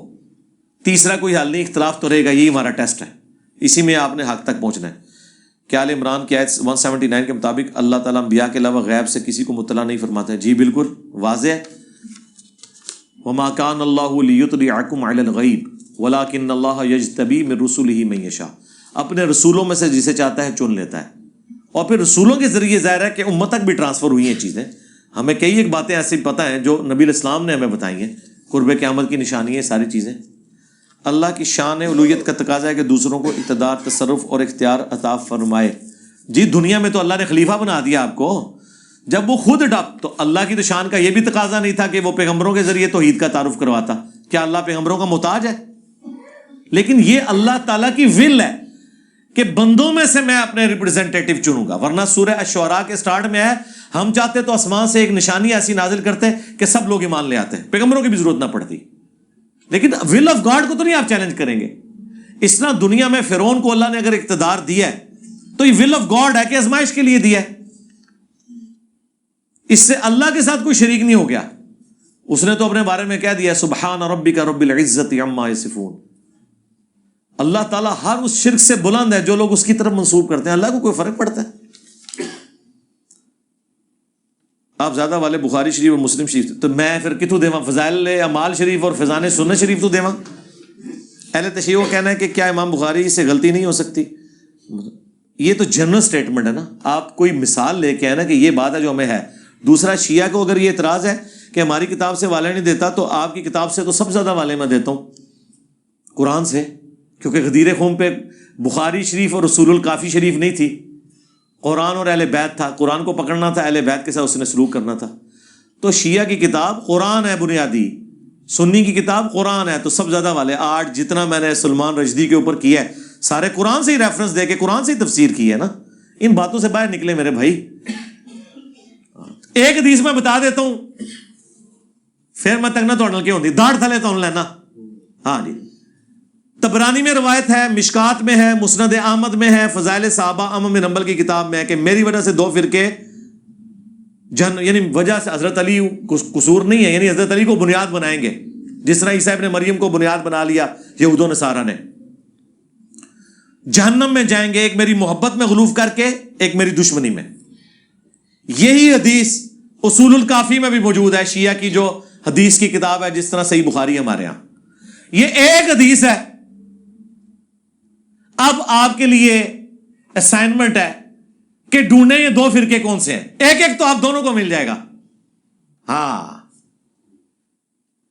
شیعہ کہیں گے یہ جو جہنم میں جانا ہے نا دشمنی میں غلو کر کے, یہ سنی ہے ناسبی, وہ سیدھ سنی کو تو ناسبی کہتے ہیں. اور سنی کہیں گے جو محبت میں غلوف کر کے جہنم میں جائیں گے وہ شیعہ رافضی. ایک ایک دو لفظ جڑا ہے. دعا کس طرح ہوئے گا؟ اللہ معافی دے آپ یہ کہنا پے گا تو دوسرے خود ہو. ٹھیک ہے جی. علی بھائی, میں نے ایک دیوبندی سے غدیر خم علی حدیث ڈسکس کی تو انہوں نے اس کو ماننے سے انکار کر دیا. یہودیوں کی گھڑی, اور جاہل آدمی میرے بھائی, کسی دیوبندی نے جہالت کی ہے تو آپ یہ تو نہیں کہ دیوبند کے علماء اس حدیث کا انکار کر رہے ہیں. کیسے انکار کر سکتے ہیں؟ ایک دیوبندی مفتی نے اسلام 360 پر اعتراض کیا کہ وہ غلط نمبرنگ دیتے ہیں, غلط تشریح کرتے ہیں. ان کو کیا آپ کر لیں تشریح صحیح. اس پہ میں نے زاہد بھائی کو ساتھ بٹھا کے کہا تھا آپ کی کوئی ریزرویشن ہے تو انسانی کوشش ہے نا, کہیں ترجمہ غلط ہو گیا ہے, کوئی ٹائپنگ مسٹیک آ گئی ہے, کہیں نمبر غلط لکھا گیا ہے. مسلم کے نمبر نہیں تھے, انٹرنیشنل میں نے کروائے, حاکم ڈلوا لیا, اور ایشوز چل رہے تھے, میں ساتھ ساتھ گائیڈ کرتا ہوں. یہ روز کیوں مار دیتے ہیں؟ یعنی آج تک کبھی ہوا ہے کہ کھانا ٹھیک نہیں پکا ہو رہا کہ آج کے بعد میں نے روٹی نہیں کھانی؟ آپ کہیں گے آندہ آپ ذرا ٹھیک بنا لیں، آپ اپنی سجیشن دیں. اب خیر اس کی طبیعت صاف ہو گئی ہے، جس مفتی نے یہ کیا تھا نا اسے 2 دن کا میں نے ٹائم دیا تھا کہ اگر تو نے رجوع نہ کیا تو تیرے بزرگوں کے میں اوپر سے لے کے نیچے تک ساری کھول کے نا وہ مسائل بتاؤں گا. سوموار کی شام سے پہلے اس نے وہ کلپ اپلوڈ کیا تھا کہ جی میں نے جو بات کی تھی اسلام تھیسس کے بارے میں وہ غلط ہے، بڑی خدمات ہیں اس کی. یہ میں نے تھریٹ کیا تھا اسے، اور اس رمضان میں تو اس نے زاہد بھائی کو ساتھ بٹھا کے کیا ہے. زاہد بھائی نے مجھے فون کیا جی مفتی مجھے بلا رہا ہے کہ اسلام 360 پہ. میں نے کہا جاؤ. اس کو تھا کہ میں مولوی ہوں تو یہ مفتی اور ان کی آپس میں کہیں لگی رہتی ہے تو یہ ناراض نہ ہو جائیں.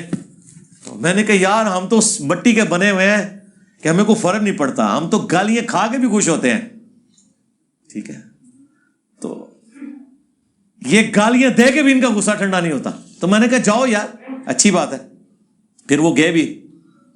میرا سوال ہے کہ جب واقعہ کربلا ہوا تو اس وقت نبی الاسلام کی تربیت یافتہ صحابہ نے آپ کی مدد کیوں نہیں کی؟ یہ کئی دفعہ میں بول چکا ہوں، جی ٹی وی والا پروگرام جو دیکھیں اس میں نے یہ ساری باتیں بتائی ہیں آپ کو. اللہ سے محبت کے اصول کیا ہیں؟ وہ قرآن میں آ گیا، قل ان کنتم تحبون اللہ فاتبعونی یحببکم اللہ.